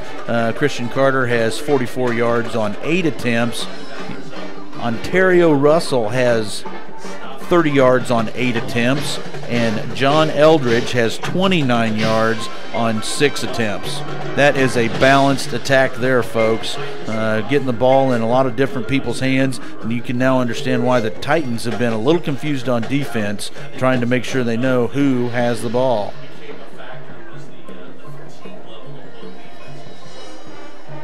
As we go back through and take a look at the stats, the one thing, and I've got the coach with me here, the one thing we want to talk about is the play at the end of the half there when they had about 17 seconds. Well, we got you turned down here. We'll turn you back up. Are you there now? Yep, here I am. Hey, I tell you what, I have never seen that call in high school football. Well, let's talk about what the call was. They lined up in the kneeling formation to just run the clock out. Run the clock out and take it in. And they run a play out from underneath there. And they called it they flagged it, and they called it a fake knee. And I have never heard of that. And my response to you, if they call that a fake knee, then if you're going to go ahead and spike it to stop the clock, then why is that not? That's intentional grounding.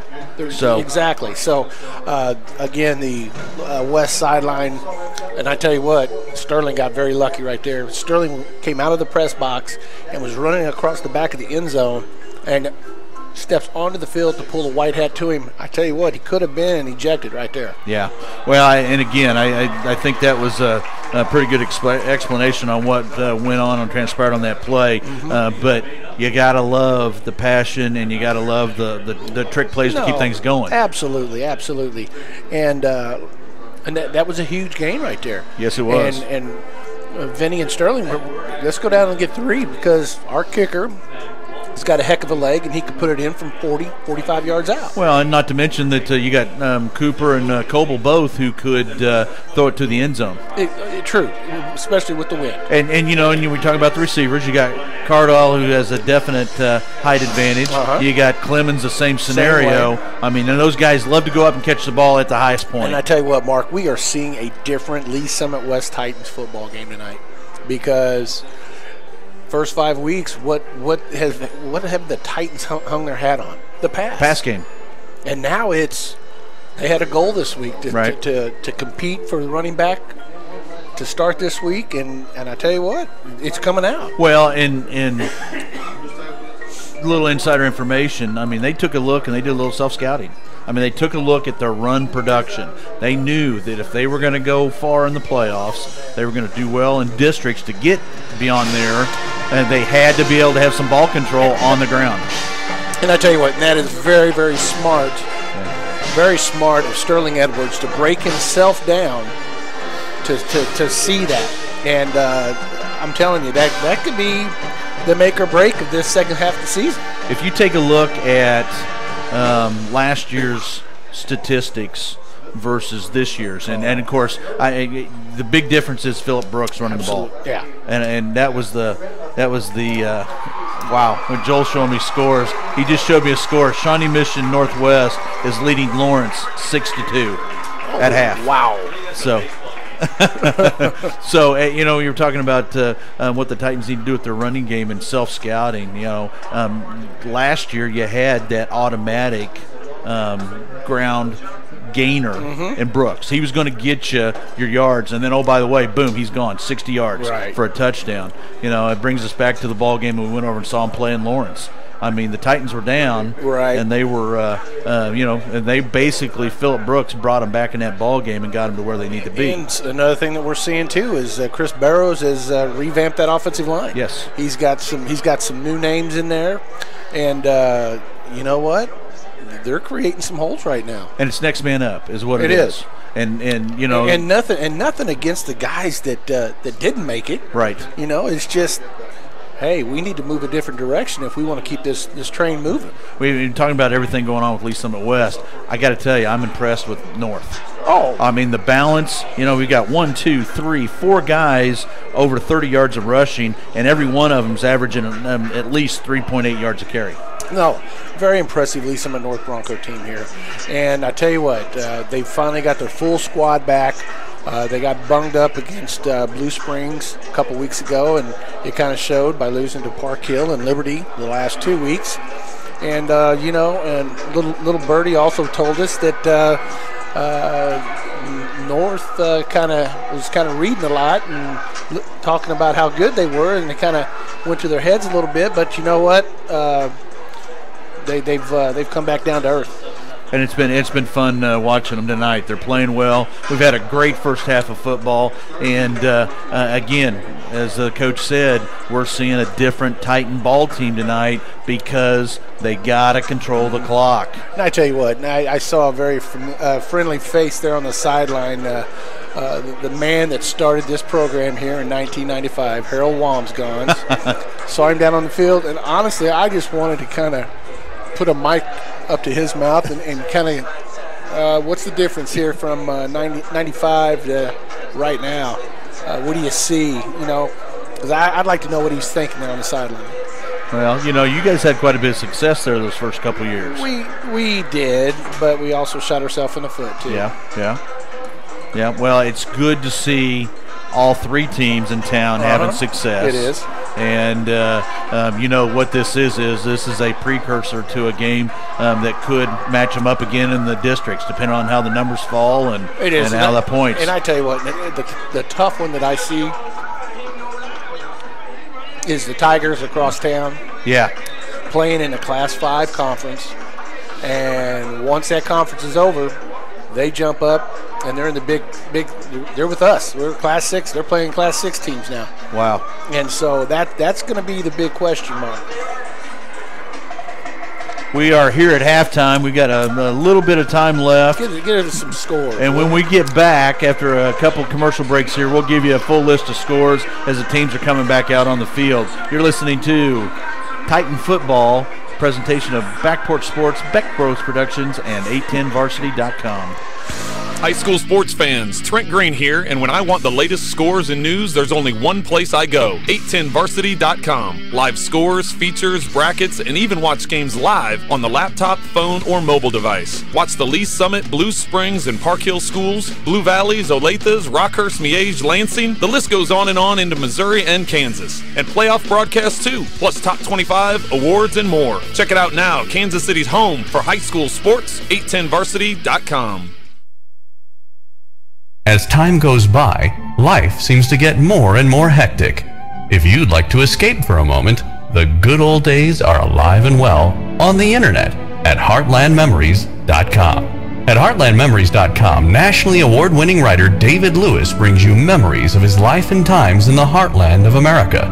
David's vocal style and masterful storytelling can often weave laughter and tears in the same tale, with his poignant and humorous recollections of days past. There was a time when we didn't Twitter, tweet, and email. That time is still doing fine at heartlandmemories.com. Canoe whitewater, beat the sun to the top of the hill, play baseball, jump in a pond with a horse, have Christmas dinner with Aunt Myrna, meet some real old-timers. You can. It's not too late. Spend a little time with David Lewis at heartlandmemories.com. Relax for a while. The good old days are waiting for you. Whether it's a car accident, storm damage, or a fire, when the unthinkable happens, it doesn't matter if you saved money in 15 minutes. In this moment, it doesn't matter if your neighbor has the same insurance you do. In this moment, what matters is that your independent insurance agent and the company that stands behind them have you covered. Auto Owners Insurance, the no-problem people. Visit Briar Payne Mead Insurance in Kansas City today at bpminsurance.com or call 913-402-9576. That's 913-402-9576 and ask about Auto Owners Insurance today. The year was 1881, and young Reuben Beeler was making his way along near the Missouri River, finding work when he could and living the only life he knew. But when he come on old Arliss Height, beat to hell and near shot to death, Rube done what he could for him. He didn't know that act of kindness was going to wind up changing his whole life, but it did. Green as grass, Rube was a long way from being any kind of pistolier or shootist, but when Marshal Marion Daniels come on him and needed help with the Duncan bunch for what they'd done to Arliss, that tussle growed Rube up right quick. He stopped drifting, found friends worth looking up to, and a young woman that was right admirable. Deer Run Trail by David Lewis. Available as an e-audiobook at audible.com. When Lee Summit needs insurance, home, auto, or life, Wayne Birch of Missouri Farm Bureau Insurance has been there. Birch delivers a promise for the future and protection from the unknown, dedicated to making sure you have the right coverage to fit your individual needs. Call Wayne at 816-525-5012. That's 816-525-5012. Wayne Birch of Missouri Farm Bureau Insurance, a proud supporter of Lee Summit area athletics.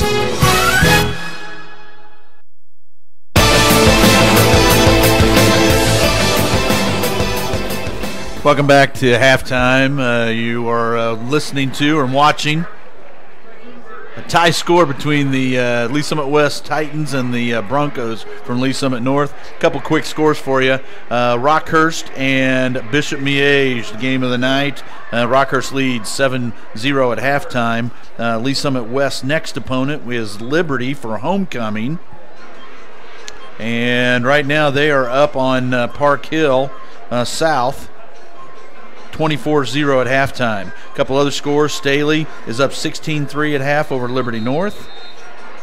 And we are ready for some ball. We're going to turn the call back over to Joel and the coach to get you ready and get you through the second half. And here we go. All right, thanks, Mark. Thanks, Mark. Great job, halftime. That's awesome. We mentioned before we went to halftime that the Broncos get the ball to start off this third quarter. And interestingly, the Titans obviously got to choose the direction of the wind, and they chose to have the wind at their back in the third quarter, not the fourth. Well, I tell you what, guys, my texts are blowing up right now. Mm-hmm. My two boys, Evan and Tyler, did not like that flag there at the end of the game. Okay. Now, I did go over. Little shout out to both those guys. LA Rams looked good last night, didn't they? They did. But, so do you think we could, because of that, we could find the officials and get them in a room with Evan and Tyler, perhaps? You know what? I think so. I think and that have would them work. discuss their point of view, perhaps? Yes, in a good, strong way. On the 1st and 10 play, run right up the middle. Oh, yes. Russell breaking a couple of tackles. Up across the 45, down inside the 40, 35, pushed out of bounds as he got to the 29. They're going to mark him out of bounds right at the 30. A big opening play in the second half here for Ontario Russell and the Lee Summit North Broncos. I tell you what, Joe, you want to know why Lee Summit North were state champions in track last year? There's one of the biggest reasons right there. And the quarterback of Mosey. So obviously a good opening play to start off the quarter. But anyway, getting back to what we were talking about in terms of it was an interesting decision to go with the wind in the third quarter. Based on what we've seen in this game right now, the only teams that have scored have had the winds at their backs. Right. And the advantage of the wind would seem to be a bigger advantage for the Titans than for the Broncos, as Carter's going to run it himself up the middle on the quarterback keeper. We get a flag at the last second in what is probably face masking territory, but we could also have a hold. Well, let's wait and see. Looks like it is against them. Hey, back to it's an illegal block. Going back to the last play before half there, where the Titans were flagged for the sportsmanlike. Fake knee. And I went over and talked to Sterling. Sterling told me that the white hat asked him, "Are you going to kneel the ball down?" Yeah.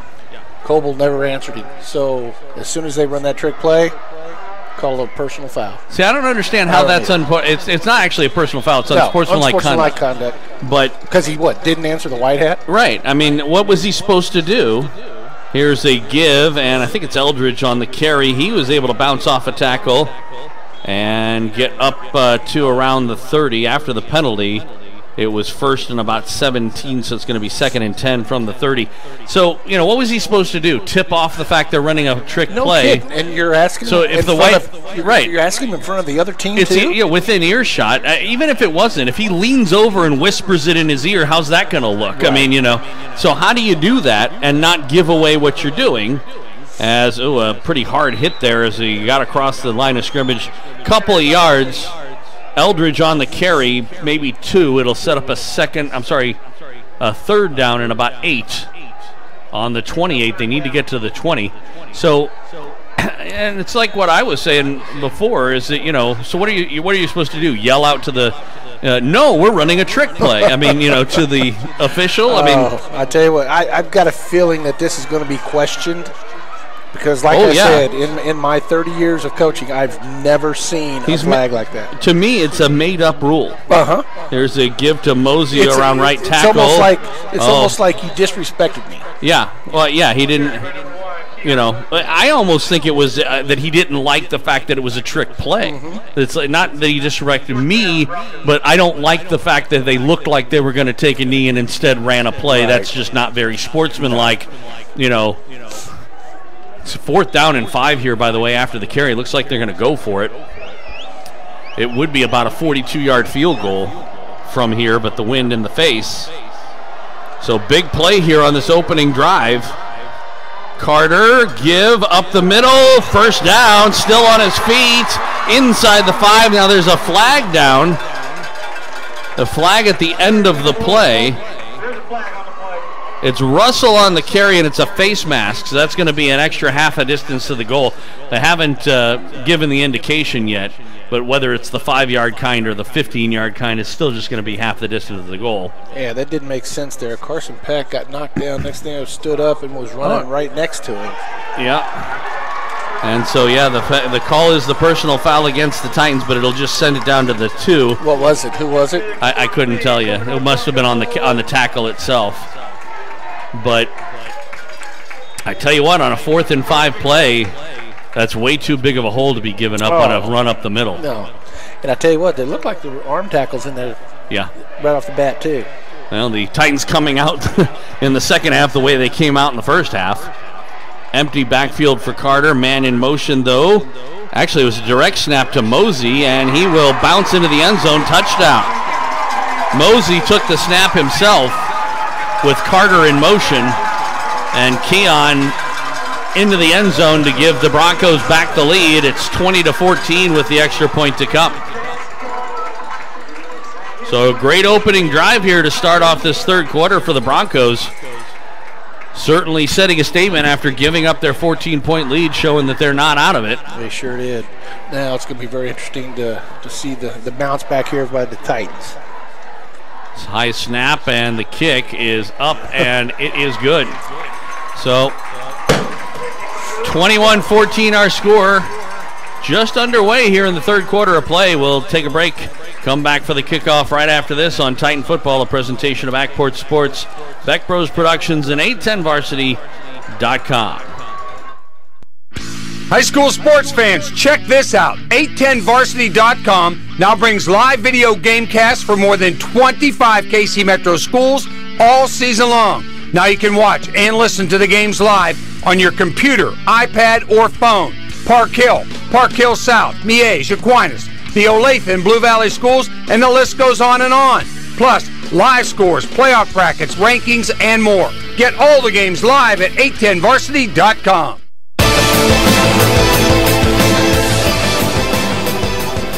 Welcome back out here to Broncos Stadium, Lee Summit North, with the Broncos on top of the Titans, 21-14. Our score just underway here, 9:32 left to go in the third quarter of play. Kicking into the wind here, a short kick, and it will be taken again. Same up back took this, and able to get across the 35 to about the 38-yard line, as that was once again Jake Crooks. And he also still looked a little unsure of the ball, didn't he? Well, he sure did. And I don't understand why North is doing that, because the Titans haven't. I don't think we've run a ball back all year. No, we haven't. And so. Now we do have a reputation. No, we do. But again, though, they're giving us great field position right now. I don't know. Getting back to that whole fake knee thing again, to me, why actually run the knee play then? In other words, as on this first down play, Coble gives, and we get offside. Yeah, we get a whistle before the play even starts. False start on the Titans. It'll set up a 1st and 15. So here's my question: if you're not allowed to do a fake knee, then what's the point of running the actual play?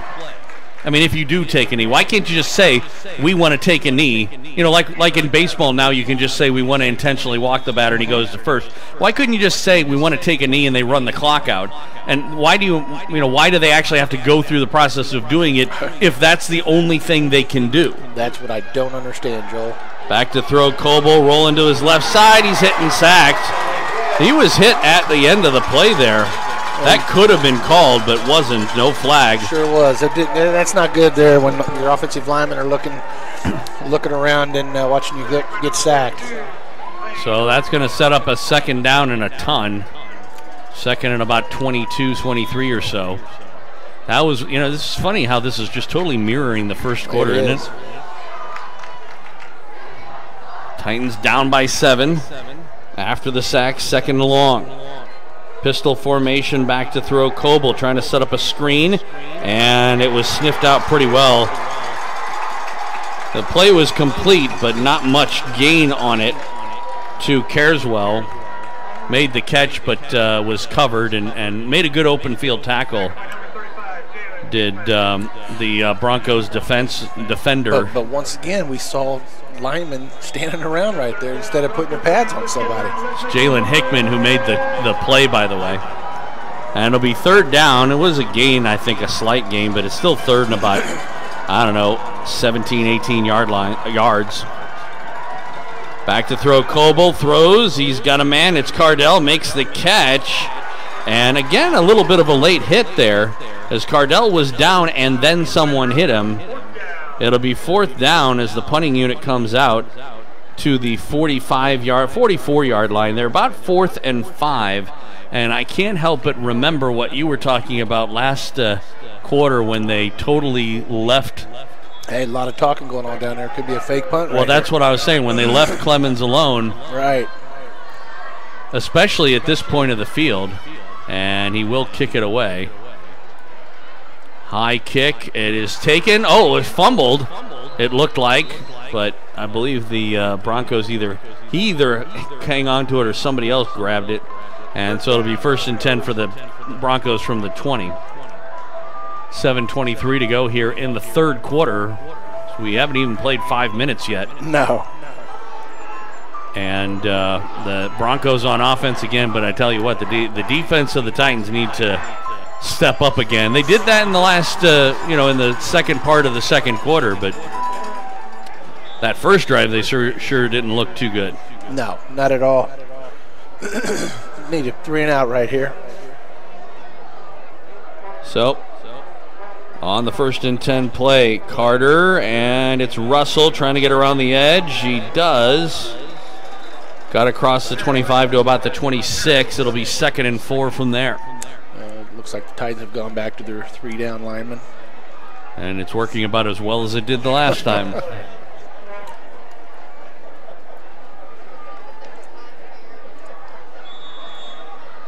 What's really scary about this is, like I said, with the wind, with the Titans taking the win in the 3rd, if they find themselves down in the 4th, they're going to have their work cut out for them. Again, like you said, 3-down linemen. Man in motion, Mosey. Goes back into the pistol, and he'll take the handoff. And a nice tackle in the backfield. Minifield. It looked like he might break it for a moment, but Hampton got the shoestring and hung on. He did. He closed the pocket down there. It'll be a loss of maybe a yard, if that, on the play. Maybe just no gain. And it'll be 3rd down and 6. Got to get to the 30. The ball a little shy of the 25. So 3rd and a short 6 here for the Broncos. Titans hoping to come up with 3 and out. Make them kick it into the wind. Carter from the shotgun. Man in motion. It's going to be a keeper right up the middle again, and he'll break it and head down the field, being chased by Kelly to the 45-30 and taken out of bounds as he got inside the 30. The same play as last time where they sent Russell in motion and then the quarterback kept it. Now, looks like Carter may be slow in getting up after that tackle. Kelly grabbed him inbounds, and they finished the tackle out of bounds. Well, it looks like, that was a good tackle to me. Yeah, it was. There's no flags or anything. He ended up well out of bounds, but the tackle started inbounds. He just happened to, roll him up, but he may have landed badly. I don't know. It's near the track over there on the far side. They're marking him down out of bounds, I guess I should say, at the 27 of the Titans. And the second time in this 3rd quarter, a very long run for the Broncos. This time their quarterback, Christian Carter, but he is hurt. Jack Kemper is their backup, who I presume will have to come in for at least the one play. And if it turns out that Carter is hurt, worse, maybe longer. But, you know, again, it's just inexcusable to have on that play that kind of a hole up the middle, especially when they ran the same play and you did the same thing. That's not good right there. He's tough injury. Yeah, and they're helping him off, not putting a whole lot of weight. I couldn't tell exactly what it is, a knee or something. Ankle, could be anything.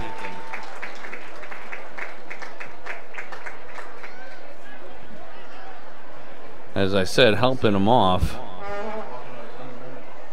Yeah, now he's putting a little more weight on it. That's a good sign. Looks like they're going to go direct snap. Mosey will step in. I mentioned Kemper as their backup, but it looks like they're going to go with Mosey. He's looking better now. Yeah. Seems to be walking it off, essentially. So 5:48 left to go.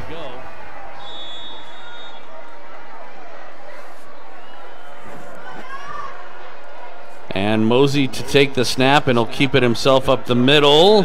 Another pretty good-sized hole. Got inside the 25 down to about the 22. Pick up a 5, 2nd and 5 from there. Clock running, 5:35 left to go here in the third quarter. The Broncos had a 14-0 lead. The Titans closed it.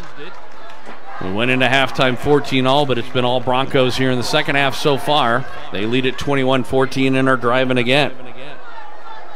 All on the ground. Russell in the slot on the left side. Mosey with the direct snap, and again will go straight up the middle. And hit and tackled as he got across the first down marker close to the 25 into the red zone again for the Broncos. 1st and 10 from the Titan 15. Well, and I tell you what, they have a backup is Jack Kemper, but we're not seeing him. No. Well, and I don't know why you would at this point. Well, maybe now. Yep, he's coming in for this play. As Mosey will go out in the slot on the left side. Russell in the backfield with Kemper. Takes the snap and gives it to Russell, trying to get around the end.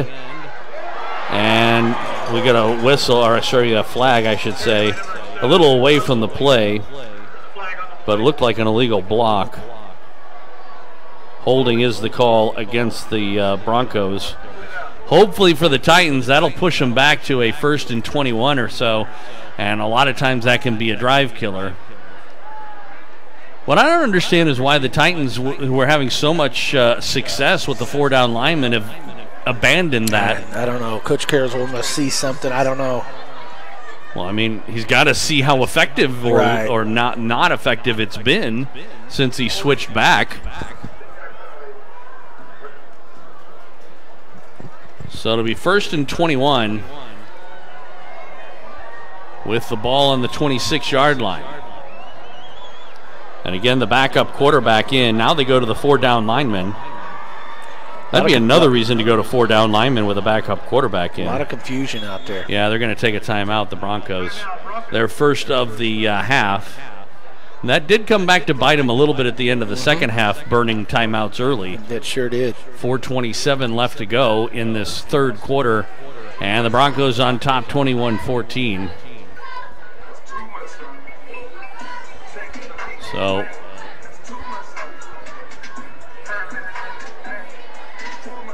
Carter's still trying to walk it off over on the near sideline. Yeah, they're stretching him pretty good right now. Looks like lower back issues. Could be. Or cramping. The lower back's a little tender itself. These seats in here are not exactly high-backed, are they? Oh, no, not at all. All right, so after the timeout, again, 1st and 21 after the holding penalty. Ball's on the 27-yard line of the Titans. And Kemper in at quarterback for the injured Carter, and it's a give, and it's Russell, sidesteps. He's going to try and get to the outside, and forced out of bounds. Kelly knocked him out after a gain of about 10, maybe even 11, down to the 15-yard line. It'll be a 2nd down and 10 from there.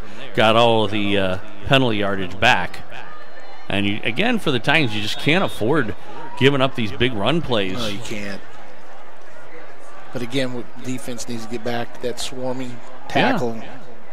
And they knew what they had to do after the second quarter. They just haven't executed here in the third. They marked him out at the 16. So it's 2nd and a long 10. Kemper. Man in motion is Russell. Oh, and a bad snap gets. Now they blew it dead. Don't understand that. I think it must have been a false start or a delay of game. Yeah, it is delay of game against the Broncos. That's actually lucky for them. That's a huge break. That, it's delay of game instead of a potential fumble. I don't know if I imagine Kemper would have got there first, but you never know if he would have reached down. If he would have fallen on it, it would have been a much bigger loss, and they would have lost the down. But he may have tried to pick it up, and sometimes that doesn't go well either. So it'll be 2nd and 16 from the Titan 21. Now, a fumble. Carter was back in, but he did a poor exchange with Russell, who fumbled it but was able to jump on it, but it's going to be no gain and set up a 3rd down from the 21. Ball bounced right back into his arms, too. Good to see Carter, though, back on the field. For his sake, I hope he's still at 100%. We'll see if they air it out here on 3rd down and 16. Empty backfield for Carter. And it looks one way. Carter will roll left side, tosses to Mosey, and he is knocked down at about the 11. Maybe 6 yards shy of a 1st down. They're in field goal range at this point, but they do have the wind. The wind's died down a little bit, I should say. But it looks like they may be going for it here. They're certainly not bringing in the field goal unit. 4th and 6. Kind of a gutsy call here. Very gutsy.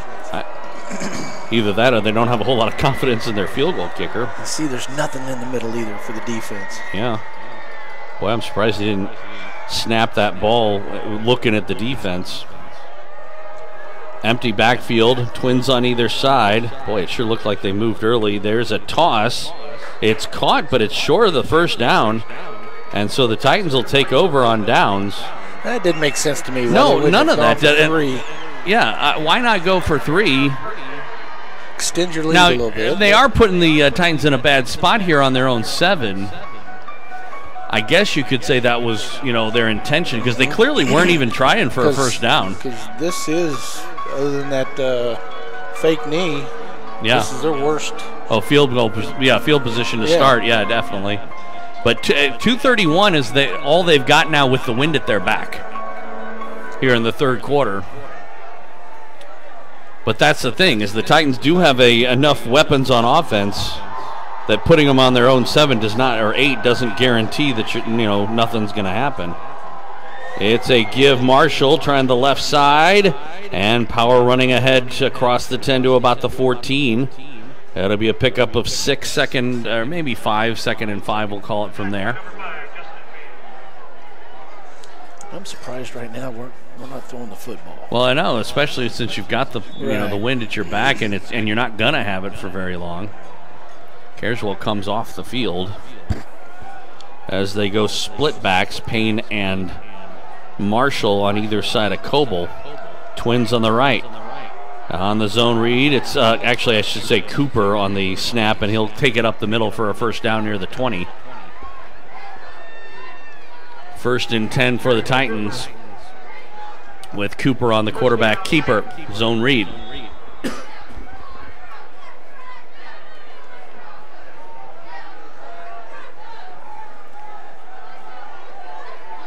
Down to 1:40 left to go in the quarter. Normally you wouldn't care that much, but the one good thing is, like I said, the wind is dying down a little bit, and maybe they don't think it's going to be as much of a factor in the 4th. Well, I tell you what, Joel, I don't know what flag you're looking at, but those flags out there are blowing. Fumble by Marshall on the carry, but it was picked up by the Titans, as looked like Reese was able to pull it up. It depends on, again, where you are, because look at the flags on those.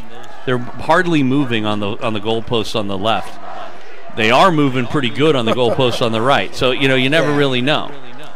Yeah, and they kind of set in a little pit here. Yeah. So who knows? And they know better than us what the conditions are on the field, because we're up here. We have to guess. 2nd and 10. It's Coble this time, and he gave it to Marshall. There's a flag at the very end. Not sure what the flag was. I didn't see a face mask. I'm afraid that's going to be holding. Yeah, but I didn't see that either, and it was a weird place for a hold.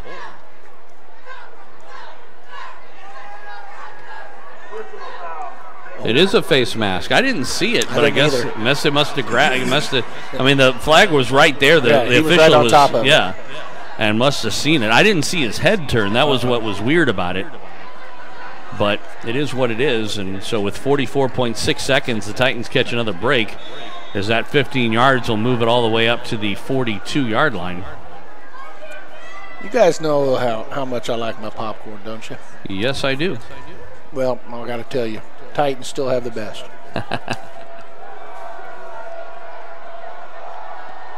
Coble in at quarterback, one man in the backfield. Trips on the left side. Coble will throw near side. He's got a man. It's Clemens. Tried the one-hand catch and couldn't do it. A little bit of hand fighting there, but no flags. And with 18.7 seconds left to go, we'll have one more possibly play here in the third quarter on 2nd and 10. So they did take that one shot with the wind. They did. And it was pretty good coverage, actually. Got 2nd down. I'd take it again. Why not? Coble sends Clemens in motion to make more of a bunch formation. And it's going to be a give, and it's Marshall bouncing it out to the outside. Stiff arms one man, then he's taken down. Lost the football, but he was down. The officials calling it down immediately. And he was. He was. Up at the 47-yard line. But that, I believe, is going to be the last play of the quarter. So it'll be 3rd down and about 4 when we come back. Titans giving up the one touchdown in each quarter, trail at 21-14 to the Broncos. We'll see if they've got a little more fourth quarter magic on their side once again this week. 12 minutes of football. After we come back here on Titan Football, a presentation of Backport Sports, Beck Bros Productions, and 810varsity.com. When Lee Summit needs insurance, home, auto, or life, Wayne Birch of Missouri Farm Bureau Insurance has been there. Birch delivers a promise for the future and protection from the unknown, dedicated to making sure you have the right coverage to fit your individual needs. Call Wayne at 816-525-5012. That's 816-525-5012. Wayne Birch of Missouri Farm Bureau Insurance, a proud supporter of Lee Summit area athletics.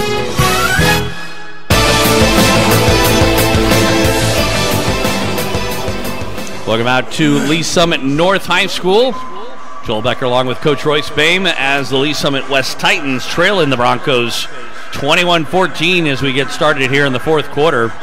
Titans chose the wind in the third quarter and didn't score. In fact, gave up a touchdown, trail at 21-14. This is 3rd and about 5. And it's going to be a give. Wilson, he was hit, broke through a tackle, but then stopped. Possibly in 4-down territory right around midfield. He's about a yard and a half shy of the first down. Interesting to give a first carry to Taylor Wilson. That's what I was just going to question right there. What Vinny and Sterling have done this week of getting their running backs ready to go, and Marshall did not get to start tonight. And now that he's out playing, he's running hard, and you can tell that there's a spark there. And I don't understand why they didn't just keep it with him. And I don't know. Nothing against. They got the punting unit on the field here. Wilson, I don't know why you do that with kicking into the wind on a 4th and 1 from midfield. I think they're going to make the Broncos call a timeout, it looks like. That's their second timeout they're burning. But why not go for it here? Oh, they only had 10 players. Yeah. And maybe that was why, but I don't think you count on something like that. Again, why? If you're Sterling Edwards or Vinny Carswell, why not go for it here? The ball's on midfield. With kicking into the wind, you're going to be lucky if you get the ball 15, 20 yards down from here. Well, I would honestly do the option to fake or punt. Well, I mean, yeah, you could do the fake punt, and you could either snap it to an up back. But, on a play like this, unlike the last time, you got to figure that the Broncos will be looking for that. Right. It won't be as easy. Well, I don't know now that Mark Simcox, the D coordinator down here, he was so frustrated because he didn't have enough men out on the field. So hopefully no, they are going for it. And they are bringing the offense back out. Interesting, the decision. Bunch formation for the Titans. Look at it's Payne in the backfield. It is the give to Max Payne, hitting the backfield. He's not going to make it. That was a ill-conceived play from the beginning. Yes, it was.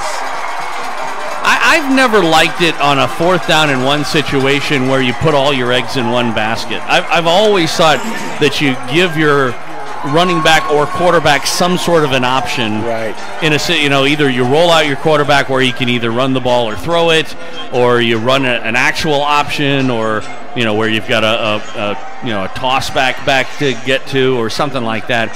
When you're putting it in unless it's like half a yard and you're just handing it to your hoss to go through. I don't like plays like that. But once again, they brought somebody that hasn't ran the ball for a while. Right, that's another thing too. And with as well Marshall's been doing, I don't know why they don't run it to him. I don't understand that either. Yeah. So here is Russell on the give. He was hit. The Titans need their defense to step up. And at least they did on that play. It was a gain of 3. But I think the quarterback, Carter, is blaming himself. I think he thinks he should have kept it. Perhaps so. So it'll be 2nd down, about 7. But now, of course, the Broncos, again, with the wind at their back. The last time in the first quarter they had this, they marched down the field twice for 2 touchdowns. See what happens here. Man in motion. It's going to be, again, a keeper. This time Carter will roll to the right and gain about to the 40. It'll be a yard or 2 shy of the 1st down. The Titans did do a better job of covering that. It's that same play where they send the running back out into a swing, back pass situation, but then the quarterback keeps it himself, right. and they've had success with that the last 2 times they ran it.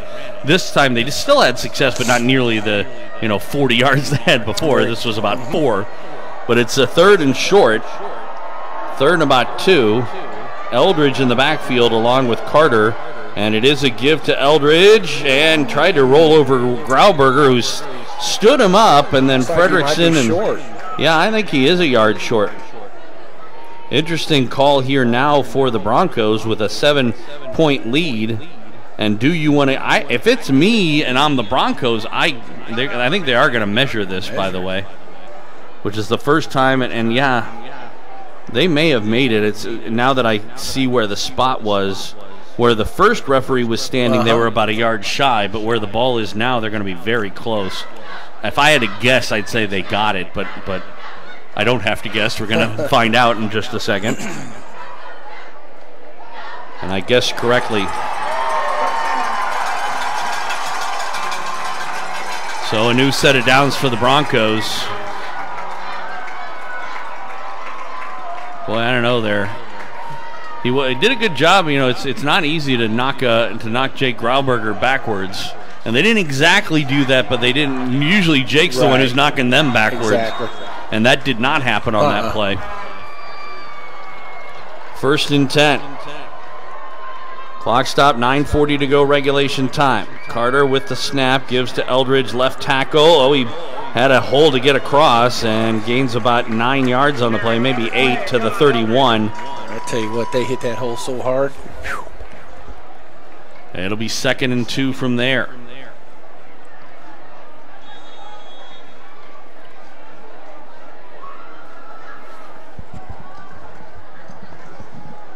Broncos, of course, in no hurry with the lead in the football, driving into Titan territory.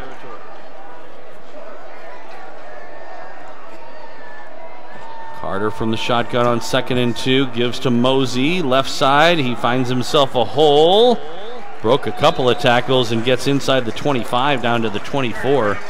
And the Titans have gone back to some poor tackling here in the second half. They sure have.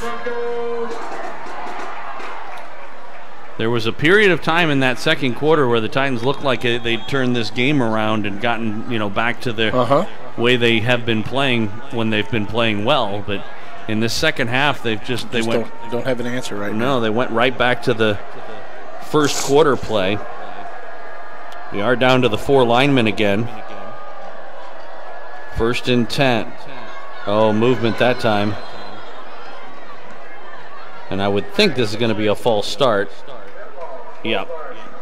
It was Russell, Ontario, who kind of just got going a little early. Sure did. From the slot receiver position. That'll set up a 1st and 15. They're in field goal range right now, by the way, to make it a 2-score game potentially. Not easy, but no. But if that guy could kick a 37-yarder into the wind, he can kick a 42-yarder.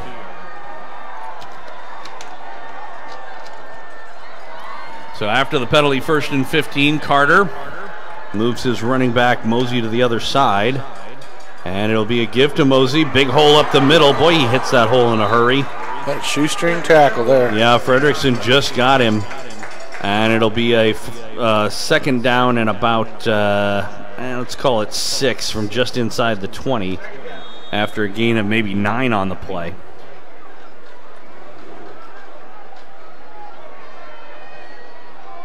Trips on the right, 1 man in the backfield. Carter surveys the defense, takes the snap, and a give up the middle. Less of a hole this time for Russell. And it looked like Carter was possibly supposed to keep that, but he had a nice read. Saw Cahill coming in on the corner blitz. Cahill coming. And it's a zone read, like you said. Because coaches were yelling at him, and he was just explaining himself to him. Although I have to say that Cahill timed the snap pretty good, but he was very close to being offsides. So it'll be 3rd down and about 3. And it's a give Russell. He was hit, came off the hit. Boy, that was helmet to helmet. He's going to be short, I believe, by about a yard. And it is 4th down. And decision-making time here for the Broncos. They're clearly in field goal territory. It doesn't look like they're bringing the field goal team out. See what they do here. Clock down to 6.5 minutes to go in regulation time. Carter went over to the bench for the play, comes back in. It's 3rd and less than a yard. They spread the field out. Nobody in the backfield, at least at the moment. Titans with 4 down linemen. And it's a direct snap Mosey, and he'll get the 1st down. Into the 10-yard line. 1st and 10 for the Broncos. They can get a 1st down without getting a touchdown. That's a tough offense to defend right there when the quarterback's got his option of which hole am I going to run through. Yeah. Well, it's like we were talking about before. I don't like those 4th down plays unless there is an option for the quarterback to see, read and react to it. Carter back on. Although Mosey takes the snap and keeps it himself up the middle. He's hit and stopped for no gain. Titans really need to keep him out of the end zone. They do. Here. But the clock is running, 5.5 minutes left to go, and they're already down 1 score. Presumably they should be able to get a field goal from here. That's their biggest enemy right there is that clock. Yeah. Well, that's the thing, is the Titans certainly are capable of scoring quickly.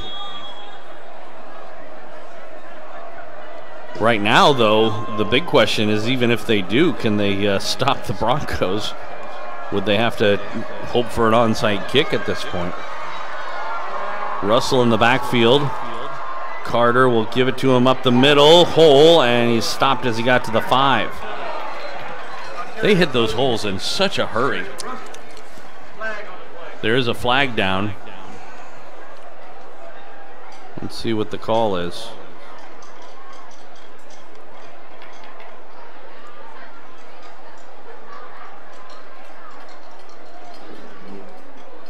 There was a Titan on the ground. I don't know if he was tackled, which would be a hold. Nope, it's a face mask. And the Titans are going to be charged half the distance to the goal line. That'll keep the down at second down, I believe. And it'll be second down and about a yard. As I said before, they can get a first down without getting a touchdown. The ball's on about the 2. You know what the Titans need right now? What's that? Turnover. The obvious. Mosey. I'm sorry, that's Russell in the backfield. He'll get the call up the middle. He was hit and stopped. Pushed backwards. No gain on the play. And it'll be, actually they gave him like maybe a half a yard. Wow. Maybe third down and about a yard. Because I didn't think he gained an inch on that. It sure didn't look like it, but they definitely moved the stick forward maybe a half a yard. Yep. 4:10 now and counting. You know what we need right now? Turnover. Turnover. I like the cherry ones. Carter. He's got Eldridge in the backfield with him. Takes the snap. Give Eldridge. Touchdown. Touchdown Broncos from 2 yards out. John Eldridge, the 5'10", 190-pound senior, puts the Broncos back on top by 2 scores. You know, they've gotten a touchdown in every quarter. It's been a single touchdown for the Broncos. Extra point, snap back, ball down, kick up, high, long, good. 3:50 left to go. Well, on the positive side, that probably makes our decision for us as to whether or not we try an onside kick if they score. Yep. Kickoff coming up after this.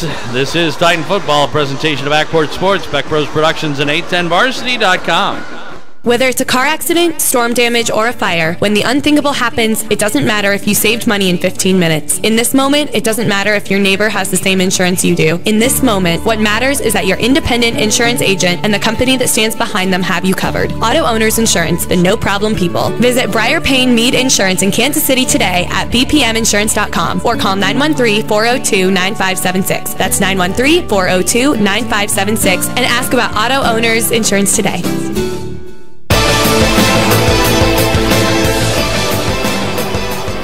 Well, the Titans have their work cut out for them. Less than 4 minutes showing on the clock.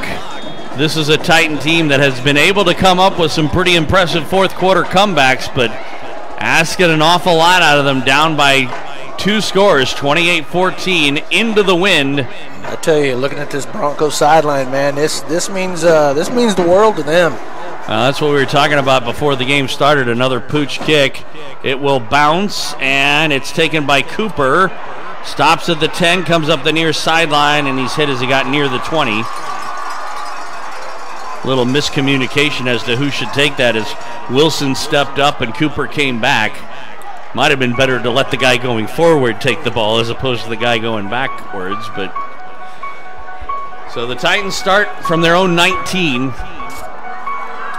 Yeah, we talked about that at the beginning of the game, that a danger in one of these situations when you've got a good season going like the Titans do, you know, adversity. Is a letdown, and then more importantly, a game that's going to be, you know, you've got that. We always used to talk about the target on the back that we used to have, and it's, you know, it's the same thing. Oh my gosh. And we had too many men on the field. We had 13 guys on the field. So it's going to be a delay of game call. They just couldn't get the snap off in time. Well, they're calling the 12 men on the field. I don't know how you do that, though. Well, since they don't huddle, yeah, I think that's just it's not 12 men in the huddle, no. And they were trying to get him off. Now, it was going to be delay a game anyway. But he was on this side, too. Maybe if the clock runs out while you have 12 men on, it's still a 12-men call. I don't know. Anyway, 1st and 15 after the penalty. Coble will throw. Cooper makes the catch and hit and tackle for a loss. Loss of about a yard back to the 13, and it'll be 2nd down and 16 from there. Clock is running with 3:30 left to go. Titans do have all 3 of their timeouts. Marshall back in the game. Yep. He is in the pistol behind Coble. Trips on the right. And as we said, thrown into the wind. And it is tipped and caught by Clemens and up to about the 18. But that's only a gain of 4, and it's going to set up a 3rd and 11. Titans presumably in 4-down territory, but even still, that's... Got to hand it to the Broncos defense, though, in the second half especially. They've stepped it up. They've shut us down. So Coble directing traffic as he's got twins on either side, and Marshall behind him in the pistol. Man in motion. Now Cardell back to throw, getting a rush, avoids one man, rolls to the right, throws, and it's going to be incomplete. He just basically got rid of it. Too much pressure. Yeah, too much pressure. And it's going to be 4th and 11, assuming that they're probably lucky. Yeah, they're going to get the intentional grounding flag, I think. I was going to say before that I'm not so sure there. It was nobody that was very, very close. It's a very late flag, though.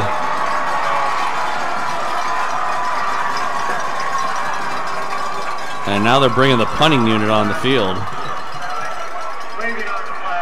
They're waving off the flag.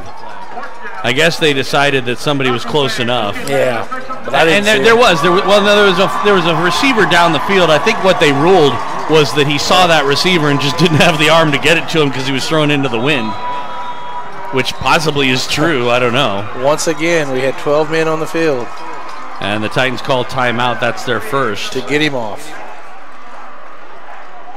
But you know, I even question this.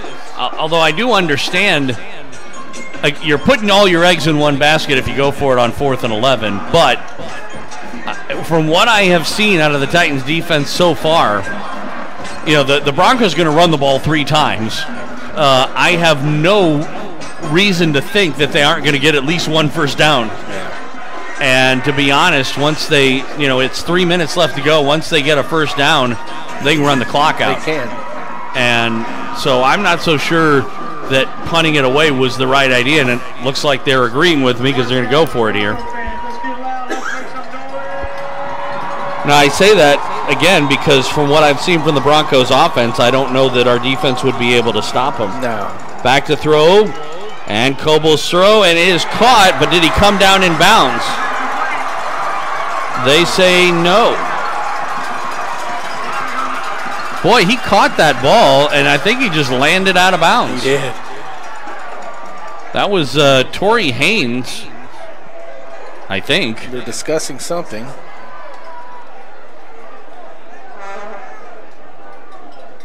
He was good enough for a first down.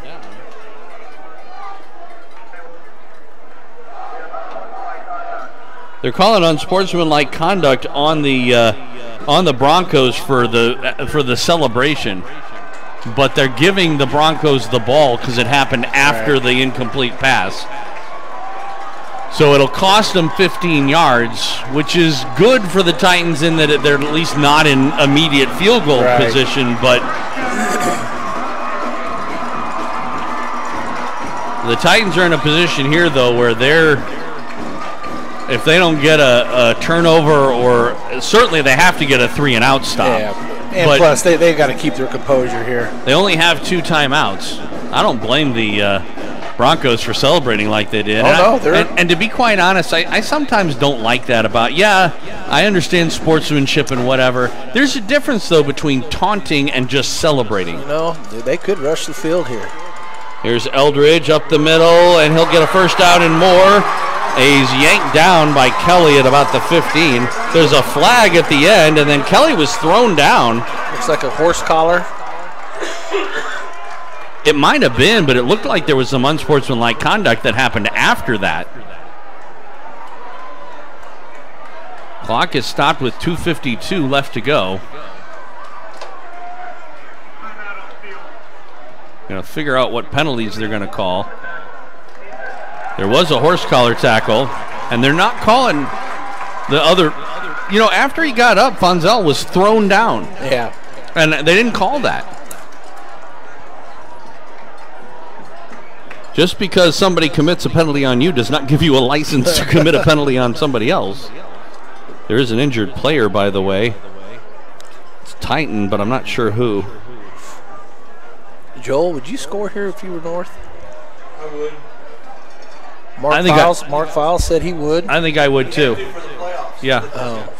Well, I mean, they've got the 14-point lead, Yeah. so it wouldn't help them from the current scores perspective. But if you score here and if you don't score here, and the Titans get the ball back and score, then it would hurt you. Right. But I'd score anyway. Wow.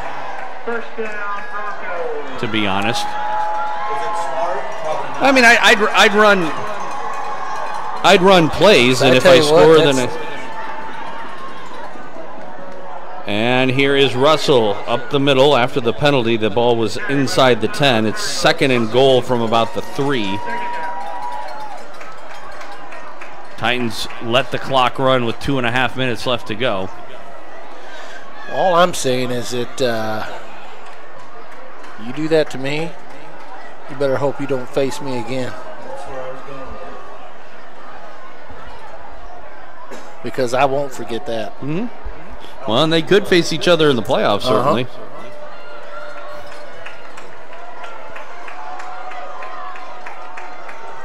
Second down play. Carter, give, Russell up the middle, touchdown. But you know, this is not an in-your-face. I wouldn't consider this an in-your-face score. With 2 minutes left to go, that was them just running normal plays, and the Titans just inability to stop it. If the Titans, they didn't run anything special. They ran the ball up the middle. Right. And the Titans, all they had to do was stop them. Couldn't stop them. Nope. And so You're right. And that's what when I say I would score, that's what I mean by that too. I would just run normal plays, and if I scored, fine, and if I didn't, fine. Extra point is up, and it is good. 1:58 left to go. The cannon does annoy me a little bit, by the way. And glad they got the big one out of here. 35-14 our score. We'll take a break, come back with a kickoff right after this on Titan Football, a presentation of Backport Sports, Beck Bros Productions, and 810varsity.com. High school sports fans, Trent Green here, and when I want the latest scores and news, there's only one place I go, 810varsity.com. Live scores, features, brackets, and even watch games live on the laptop, phone, or mobile device. Watch the Lee Summit, Blue Springs, and Park Hill schools, Blue Valleys, Olathes, Rockhurst, Miege, Lansing. The list goes on into Missouri and Kansas. And playoff broadcasts too, plus top 25, awards, and more. Check it out now, Kansas City's home for high school sports, 810varsity.com. Welcome back out to Broncos Stadium. Joel Becker, Coach Royce Bame. Now, if I did want to stick it to you, I'd kick an onside kick here.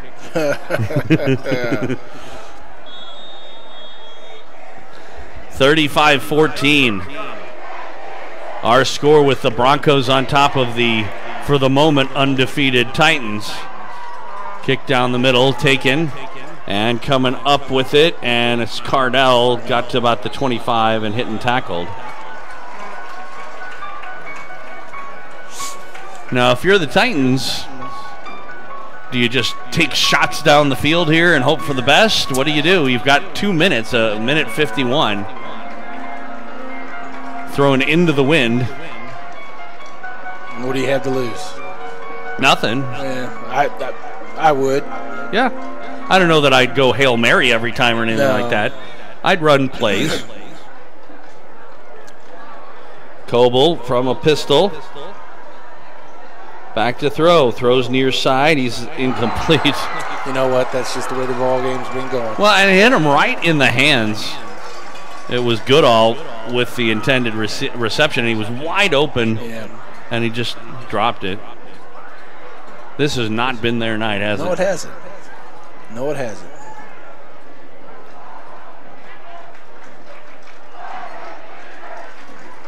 You know, the one good thing about the division that the Titans are playing in is that Rockhurst is playing Bishop Miege, and that doesn't give them any points, right? So even if the Titans end up with a one-loss situation, they ought to still be in a good seeding position. Coble back to throw. He'll throw. It's far side caught and out of bounds. Cade Clemens with the catch for 8 yards. It'll be 3rd down and 2. It's amazing this is game number 6 of 9. It is. This just blows by, doesn't it? It does. It's unreal. I tell you what, as a head coach, this game right here always tends to lay on you when you're undefeated going against a crosstown rivalry, and they're just come off of 2 losses. I mean, catch for a 1st down. Again on the far side, again Clemens, and that'll move the chains. Ball on the 38. Clock stopped with 1:37 left to go. And you're on the road. Yeah. And we couldn't get a passing game going. Running game looked better tonight. It certainly did. I still question coming out in the 3rd quarter and taking the wind. I really do. I have a general idea of what his thought process was. Coble back to throw, getting a rush. He's hit and sacked. Now, do you take the timeout now? They should. They got 2 timeouts. What's the point of letting the clock run down now? And they do call the timeout, but why did it take them 15 seconds to do it? I don't know. 1:23 now on the clock. But anyway, I understand the potential thought process, which was we have the momentum. You know, we had just scored a couple of, and we were doing well with the wind on our backs in that 2nd quarter. And maybe if we can, get a lead going into the 4th and make the Broncos play into the wind, that would be, the thing. But to me, the Broncos are such a good running team that them going into the wind doesn't hurt them that much. No, not at all. Not nearly as much as it hurts us. Not at all. And so if it were me, I would have taken the wind in the 4th, and which is funny because we've had this discussion before, and that's what you said at the time, and at the time in that particular game, I said, nah, get a big lead and then make them try and come back, and that's exactly what I think he was trying to do here. But this is not the game to do it in. No. And again, Vinny and his staff, they're going to regroup. The team that learning experience. I don't want to be is Liberty coming in next week for homecoming because Vinny and the staff are going to have a very intense week of practice. And hopefully the kids are going to be a little. I think Cooper back to throw. I think that they will be humbled. Still with the ball, and boy, he needed to get out of bounds and didn't do it. So the clock will run now. I assume they put him in there so the Titans will burn their last time out. And again, it took them about 5 seconds to figure that out. The clock stopped with 1:06 left to go, but the play ended with like 1:10, 1:11. Mm-hmm. And although, again, to their credit, they shouldn't have needed to call a timeout because Cooper should have realized he wasn't going to get anything significant and just run out of bounds with it. Well, I'll tell you what, Ben just hasn't had the time to throw the football tonight either. No. Well, and at this point, obviously if you're the Broncos, you pin those ears back and go after them. Right. Knowing that they're throwing here. But they just have looked out of sorts all game. It just has not been their night. The Titans, of course, I mean.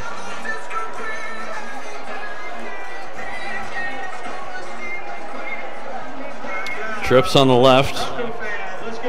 This is a 3rd down and about, 17, 18 yards to go. It's Cooper back to throw, throwing over the middle, and it was contended for Cardell and overthrown. I mean, I assume they've got Sammy in there because he's a little more mobile. Well, I thought Ben might have got shaken up there just a little bit. I was going to say maybe it is 4th down. Obviously, they go for it here with 1:05 left to go. Now, I will say, if they don't make it on 4th down and the Broncos try and score, that would bother me. Yeah. And it looks like they're going to punt. You're going to punt with 1:05 left to go? Down by, 3 scores? And apparently, yes, they are. Clemens just punts it away. Short punt. So the Titans basically just conceding it. At this point, all they got to do is take a knee a couple of times and be done with it.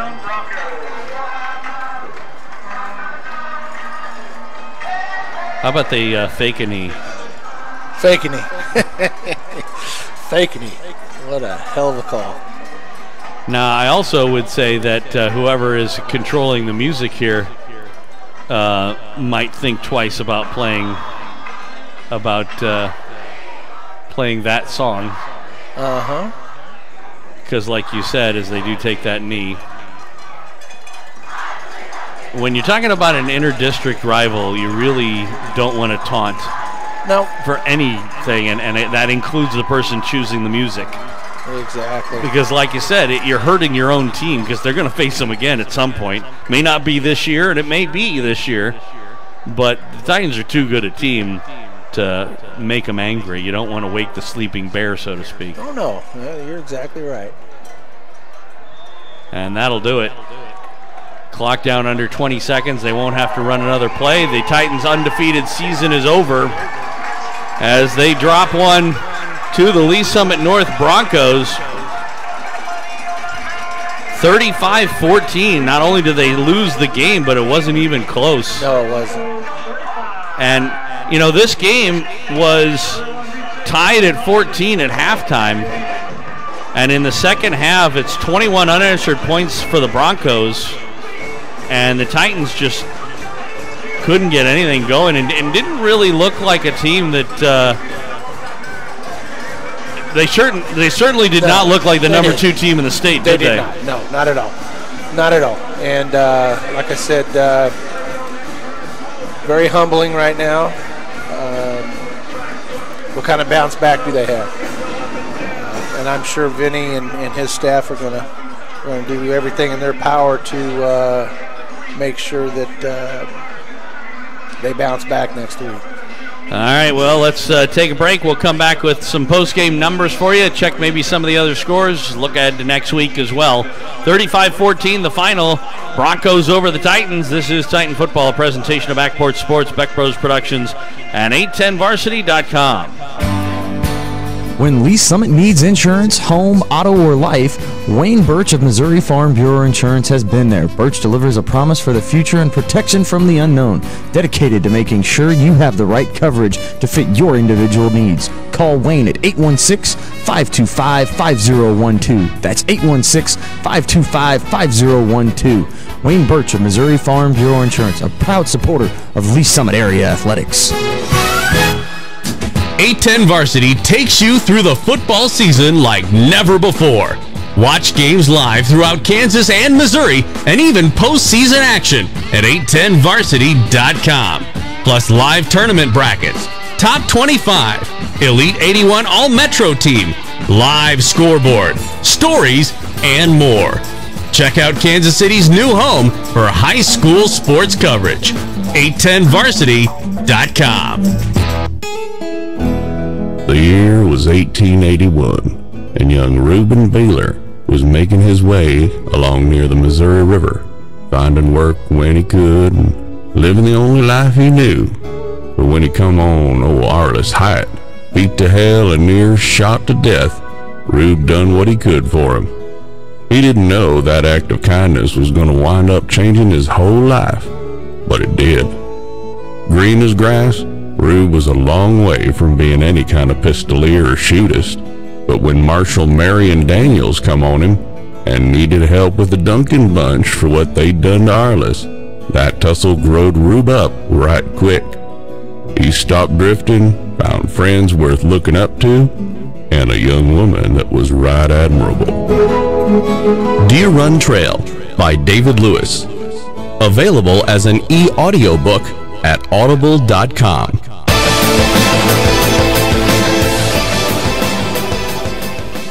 Welcome back out to Broncos Stadium. Joel Becker, Coach Royce Bame.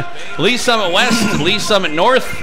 And a big upset this week for the Broncos, beating the Titans and ending their undefeated run at 5 games in. But Joel, I'm telling you, as I drove up here tonight, I did not have a good feeling. Yeah. I didn't have a good feeling, especially after Lee Summit North knocks off Blue Springs and then goes and loses to Park Hill, Liberty. It was just they were reading the press, how good they were, receiving all these awards and stuff, and then they got knocked down twice. And I don't know, I just felt that coming into the stadium, this was going to be a tough victory for us to try to get. Well, we alluded to it at the beginning of the game, and I think, apropos, the idea that this was a game that the Broncos wanted a lot more than the Titans going into it. You could see that. You could feel that in the atmosphere as you walked into this stadium. So we got some post-game numbers for you. All right, here we go. Well, I tell you what, you were talking about scoring 7 each quarter, except for the last one. They scored 14, which I wouldn't have put that 14 on there, but 2 of my colleagues here would have, and I see how it is. All right, what we got is total offense tonight, 417 for Lee Summit North, 164 for the Titans. Man, what an awkward-ass number. Jeez. We're on the internet. Oh, we are? So we can say anything we want to say? Sure, why not? Shoot! But, no, we had a number of plays. Lee Summit North had 66. Lee Summit West had 43. Passing, this is the shocker. 21 yards for Lee Summit North. 90 yards for Lee Summit West Titans. Yeah, but what, 80% of those came on Sammy Cooper's trick play. It was down to Carswell there. Which I don't know why they didn't get an unsportsmanlike conduct penalty for. Right. And here's the rushing yards. 396 for North, 74 for the Titans. Now, when you're seeing numbers like this, this isn't a number 2 team in the state. No. Like I said, they didn't. No. They were. They were outplayed. They were outmuscled. They were out. Here's another one everything. too. Penalties. We haven't seen a lot of penalties thrown on the Titans. No. But tonight they had 8 penalties for 80 yards. Although 15 of those were for a made-up penalty. And once again, here's another big one. Time of possession. Yeah. Lee Summit North, 30 minutes. Wow. And the Titans, 16. So that's crazy. Yeah. A 48-minute game, 30 minutes going to the right. First downs, 24 for Lee Summit North, 11 for the Titans. I don't know. It just that's the way the stats you see in here. That's the way I felt when I walked into the stadium. Yeah. Well, the funny thing is that we talked a little bit about the fact that I talked with Coach Carswell at the beginning and, talked about it being a trap game, talked about it, being a situation where you could have a letdown after beating Staley, a 2-3 in the state game, and you come back and you win, and, you're playing a 3-2 team, that you could easily look past. And not only that, a team that the Titans never lost to the Broncos before this, have they? I think they have. One time. Did they? One time. Twice? No, once. Okay. Once for sure. But at any rate, regardless, there's that. But more so, when we did talk before the game and I asked him about the keys, think about what he said, that we need to keep them off the field. Yeah. Did they do that? No. We need to, establish the running game. They did a better job of that than they have in previous games, but for the most part, that was just in one quarter. It was. And that was the quarter they were successful. The rest of the game, they were not, controlling the line of scrimmage with the running game. And I tell you what, as soon as we tied this thing back up, you could kind of feel a little tension from the Broncos. Oh, yeah, absolutely. We were in every position to take this game over at that point. And then actually to go with it. Yeah, to be honest, what I think the biggest killer in this whole game was the penalty. Yeah. The fake knee penalty at the end of the first half. Because think about it. Here you have a situation where the Titans they were down 14-0. They come back and tie the game up in the second quarter. And the Broncos drive down, miss a 37-yard field goal, and the Titans have the ball with only 20 seconds left. And they line up to take a knee and try a fake play, and we're able to gain about 20 yards up to around the 40-yard line. Had 9 seconds left, had timeouts. I think they had 2 timeouts at that point. And certainly would have had the opportunity for Ben Coble with the wind in his back to take a shot or two down the field. You could have had an interference call. You could have had a catch. Right. There could have been another trick play up Sterling Edwards' sleeve or whatever. And not only did that none of that get to happen, but I think it really bothered Sterling so much. It did. No, it really did. And like I said, and that's tough going into halftime with that little burden. But I looked at that and I'm like, before that we were ripe for the Broncos are going to get the ball coming out, but we were in a position where we had we just stopped them a couple of times, 3 times in fact. We were ready to take over the game. We were. And that 15-yard penalty just blew all of the wind out of their sails. It sure did.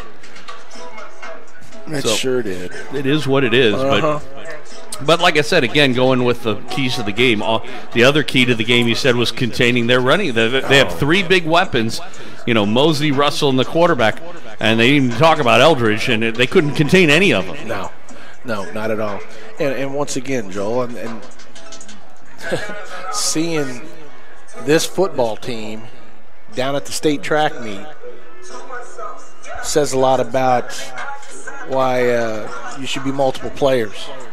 Don't just sell yourself on one sport, because, again, these guys went down, won a state championship, and we're looking at the quarterback and the running backs and the receivers that were all a part of that state championship team. And so that's key. So how'd you like to be a Blue Jay next week? You know what? If I'm a Liberty Blue Jay, I'm a little worried. Homecoming for the Titans next week. Hey, and I heard another big thing, that they finally got homecoming on campus this year. Mark, is that right? The parade is on campus. The parade is on campus. They have a special float for you. Did you know that? For me? Yeah. Hell no. I won't be on that mofo. You won't? Well, yeah, but you like it so much. Yes. He's been practicing his kingly ways. Yeah. Regal. So a couple of scores for you from around before we wrap things up for tonight. Kearney beating Belton 56-21, the final there. Not a big surprise. Blue Springs all over Raypek 35-14. That's starting the fourth quarter there. Let's see what we got here. Wait, who is Savannah? 77-20 over Cameron. Savannah up north. Yeah, Cameron not having a pleasant night. Let's see.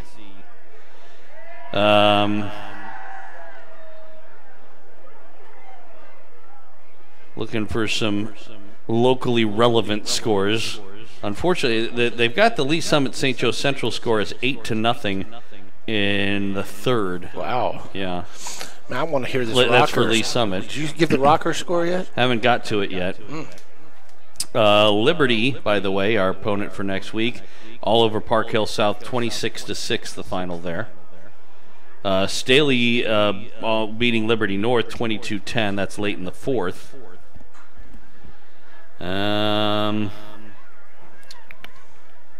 West Platte over North Platte 14-12. That's late in the fourth as well.